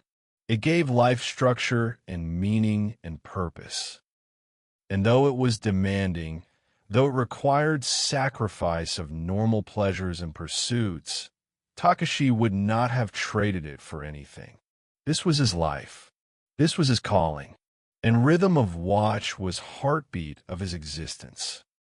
The crisis and resolution. In 7th year of Meiji, when Takeshi was 24 years old and had been standing watch alone for nearly 2 years since his father's failing health forced Hideaki into full retirement, something unprecedented occurred. Disturbance in spiritual realm so significant, so dangerous, that would test everything Takeshi had learned, everything he believed, everything he was capable of as guardian of threshold. It began subtly, with small signs something was amiss. For several nights in late autumn, Takeshi noticed unusual agitation among spirits that regularly crossed near shrine. They seemed nervous, unsettled, moving more quickly than normal, glancing behind them as if fleeing something. Animal spirits that usually passed through with confident ease now seemed furtive and frightened. Even kami of small subsidiary shrines within grounds felt different, their presence less steady, energy somehow defensive. Takeshi's father, despite retirement from active duty, still consulted on matters of spiritual significance. When Takeshi mentioned these observations, Hideaki's face grew grave. "Something is coming," old man said. "Something from deep within spirit realm. Something that has disturbed normal order of things there. Spirits you're seeing are refugees fleeing before it. This is very bad sign." "What should I do?" Takeshi asked. "Prepare yourself," his father replied. "Strengthen boundaries as much as possible. Make offerings to all kami of shrine, asking for their utmost protection. And be ready for confrontation unlike any you've faced before. For next 3 days, Takeshi followed his father's advice. He performed elaborate purification rituals. He made special offerings at every sacred place within shrine grounds. He recited most powerful protective prayers he knew, weaving spiritual barriers around Torii, an entire shrine precinct. He barely slept, spending daytime hours in meditation and preparation, nighttime hours in intense watchfulness. On fourth night it arrived. Takeshi felt at first as pressure and atmosphere, as if air itself was being compressed by something massive approaching. Usual sounds of night forest fell silent. No owls called. No small animals rustled in underbrush. Even wind seemed to die away, leaving uncanny stillness that made Takeshi's skin prickle with dread. Then he felt it more directly, presence pushing against boundary marked by Torii. But this was unlike anything he'd ever encountered. It wasn't testing boundary. It wasn't trying to slip through unnoticed. It was assaulting threshold with terrifying force, hammering against it with power that made Torii actually tremble, that made ground beneath Takeshi's feet vibrate with each impact. Takeshi's first instinct was to run, to flee before this overwhelming force. But he was guardian. He had no one to call for help, no one who could arrive in time, even if he did call. His father was too frail to stand against such threat. This was Takeshi's duty, his alone, and he would not abandon it. He positioned himself directly before Torii, planted feet firmly on ground, began most powerful protective chants he knew. His voice rang out in silent night, seeming small and inadequate against force he was facing. But he poured all will and faith into words, trusting they would be enough. Assault on boundary intensified. Takeshi could feel Torii straining, could sense spiritual structure of threshold being tested to its limits. And then, for first time, he could actually see what was attacking. It was an enormous thing of shadow and malice that had no clear form, but radiated wrongness like heat from fire. It had aspects suggesting multiple limbs, multiple mouths, eyes that glowed with sick yellow light.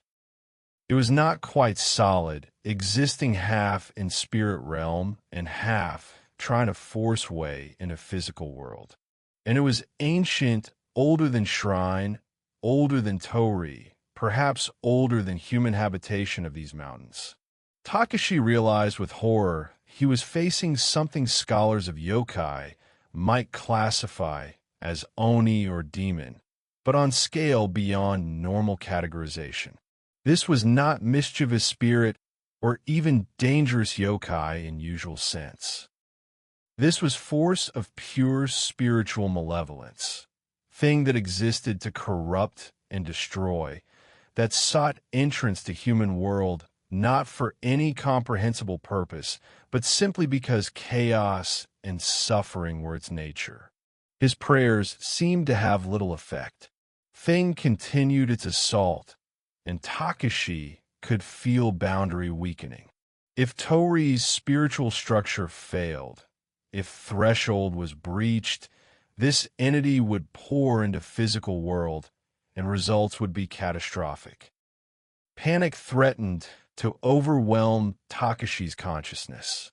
He was not strong enough for this. His training had been thorough, yes, but hadn't prepared him for something of this magnitude. He was going to fail. Boundary was going to break, and it would be his fault. But then, in that moment of near despair, Takeshi felt something shift. Presence made itself known, not from spirit realm, but from within shrine itself. Kami of shrine, which had always been benevolent but distant presence, now made itself felt directly, powerfully, without ambiguity. It spoke to him, not in words but in pure understanding flowering instantly in consciousness. You are not alone. You have never been alone. All kami of this mountain, all spirits that honor proper order, all your ancestors who stood this watch before you, we stand with you now. Draw upon us. Use our strength. You are guardian, focal point, human consciousness allowing divine power to act in physical world. Be that channel. Trust and act. Takeshi felt surge of energy unlike anything he'd experienced before. It poured into him from shrine behind him, from sacred trees and stones around him, from Torii itself. He felt presence of ancestors, generations of guardians lending strength across barrier of death. He felt kami, multiple kami, whole host of divine power focusing attention and intention through him. He was still Takeshi, still himself, still human and small and limited. But he was also more than that. He was guardian, empowered and supported by forces beyond individual capacity. He was voice through which kami could speak into physical world. He was hand through which they could act. With this new understanding and borrowed power, Takeshi renewed his chants. His voice boomed out now, with resonance seeming impossible from single human throat.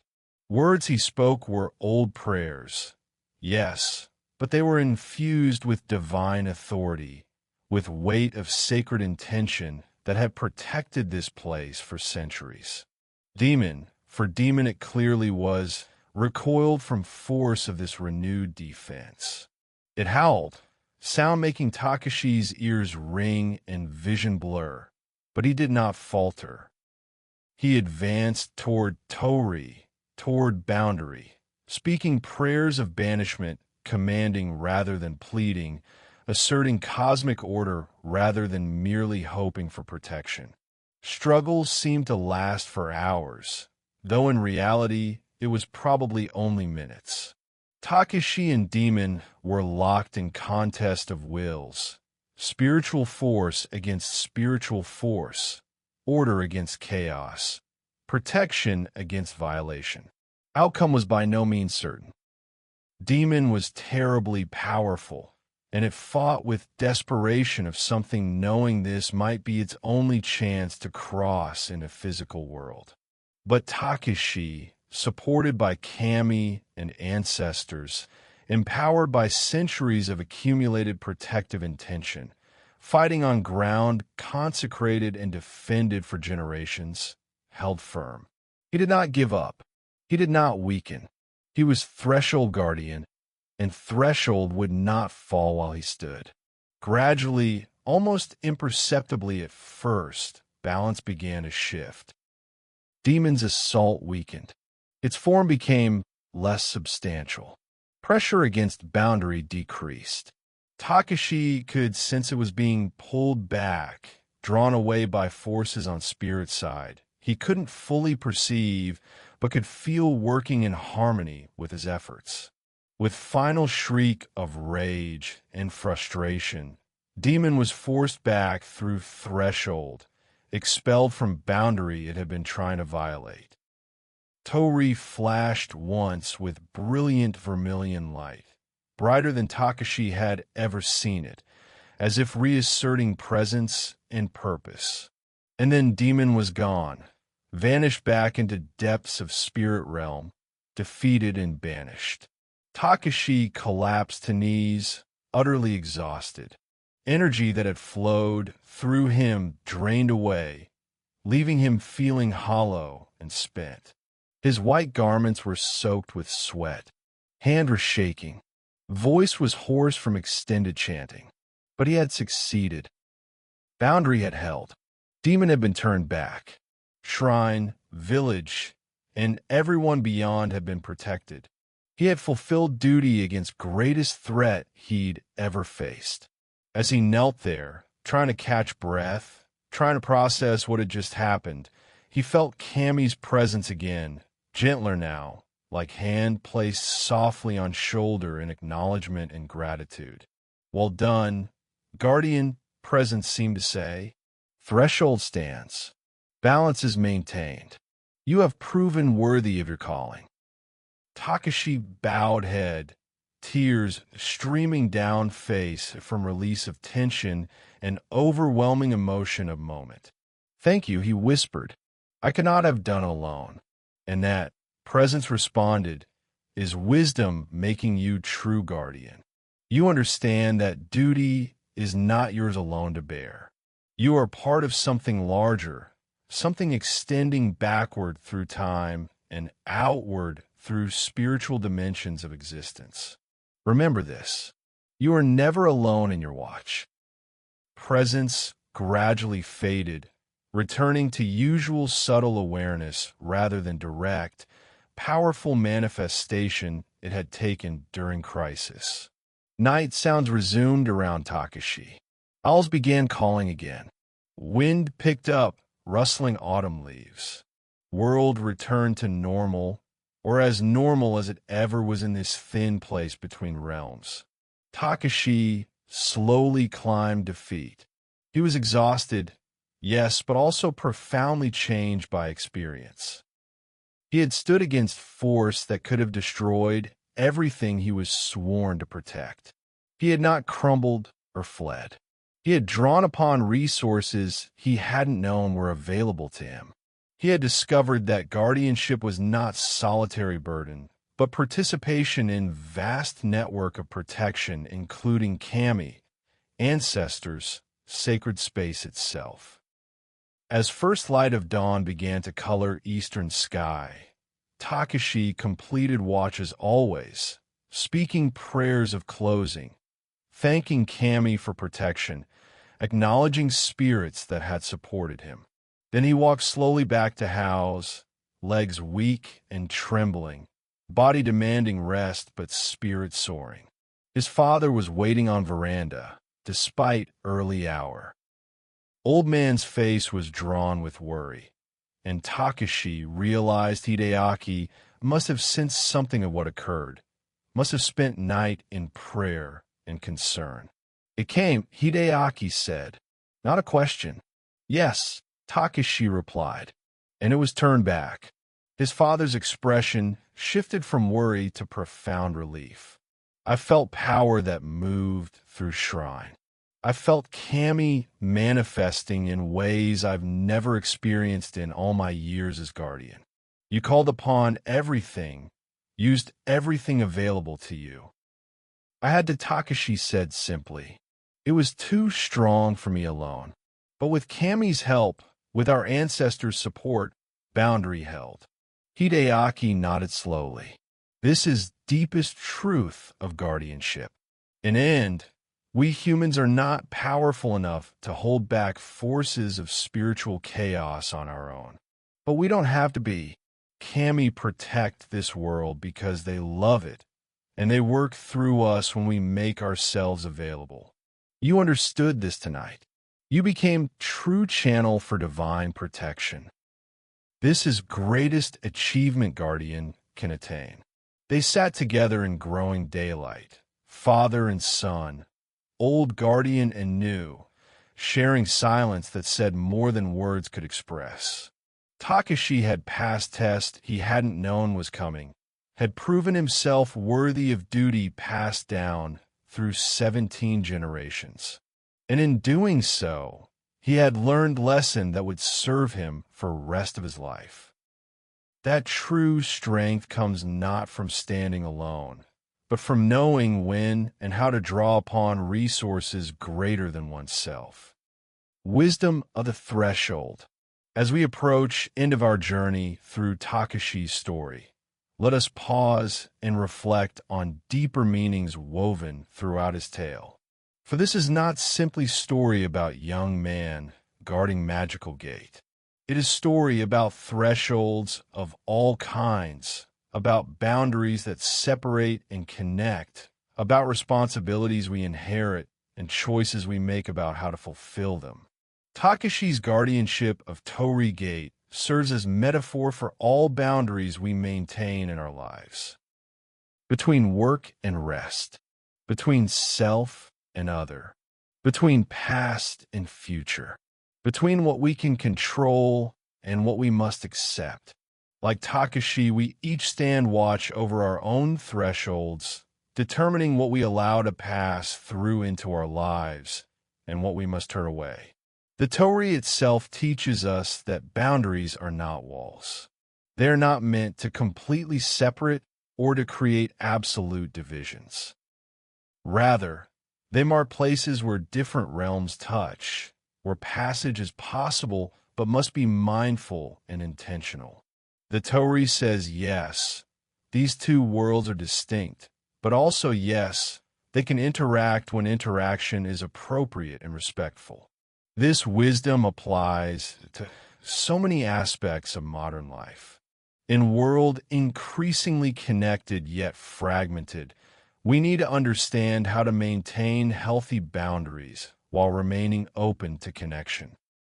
We need to know when to say yes and when to say no, when to allow passage and when to protect sacred space. Like guarding a threshold, we must develop discernment, ability to assess what serves our highest good and what is not. Takeshi's training teaches us value of discipline and preparation. He did not become effective guardian overnight. It took years of practice, of learning, of making mistakes, and growing from them. In our instant gratification culture, this reminder of patient, sustained effort toward mastery of any meaningful skill feels both challenging and necessary. His relationship with his father and ancestors reminds us we are part of lineages, inheritors of wisdom and responsibility passed down through generations. Whether our lineages are biological, cultural, or spiritual, we stand on shoulders of those who came before us. And we have obligation to those who will come after to maintain and pass forward what has been entrusted to us. The spirits and Yokai Takeshi encounters represent forces in our own lives that are mysterious, unpredictable, sometimes helpful and sometimes harmful. These might be our own unconscious impulses, unexpected events that disrupt our plans, opportunities that arise unbidden, challenges that test our strength.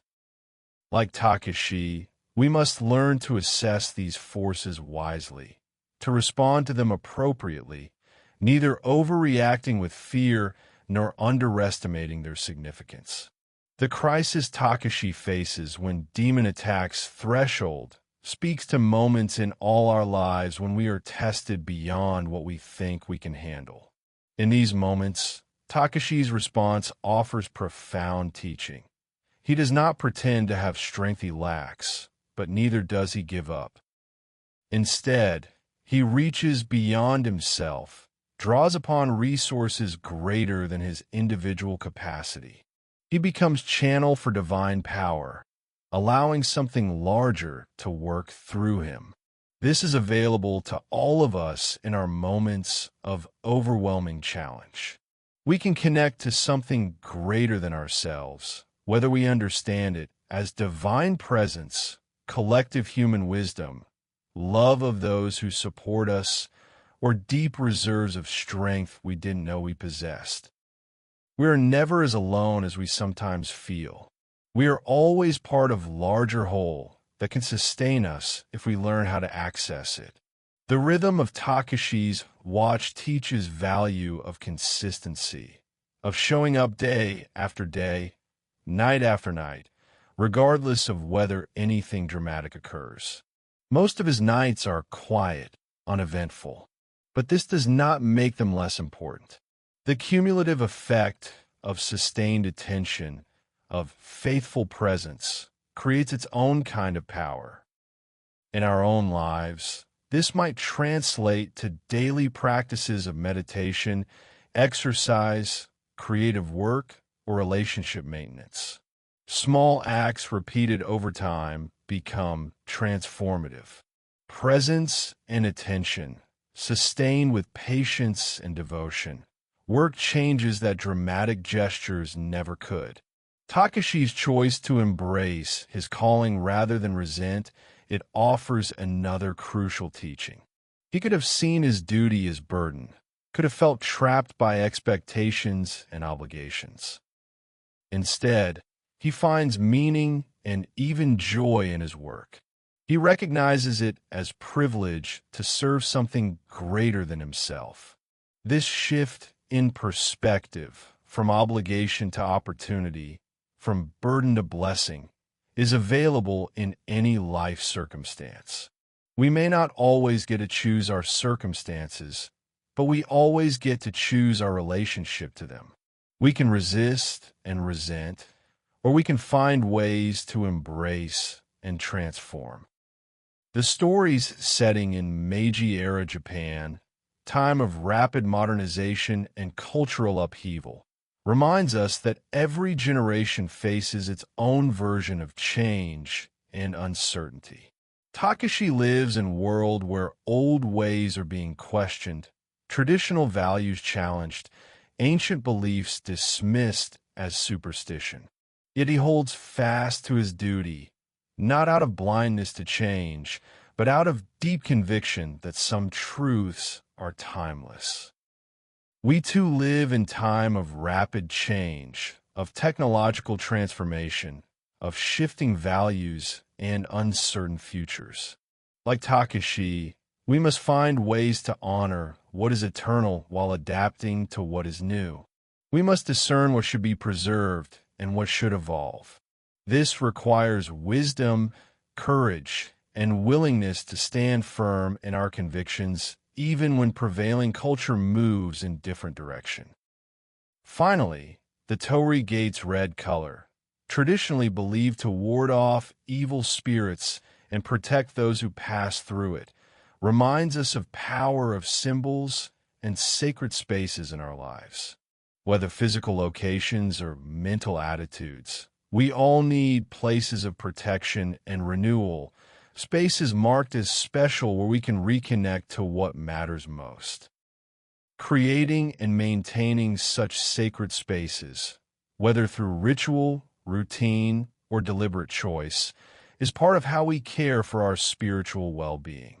Like Torii marking entrance to shrine, we can mark our own thresholds, can create boundaries protecting what we hold sacred from constant demands and distractions of modern world. As you drift towards sleep tonight, perhaps you might reflect on your own thresholds, your own boundaries, your own version of night watch. What are you guarding? What are you protecting? What are you allowing to pass through into your life? And what might you need to turn away? Like Takeshi, you are guardian of your own existence. You stand at threshold between what was and what might be, between who you were and who you are becoming. And like him, you're not alone in your watch.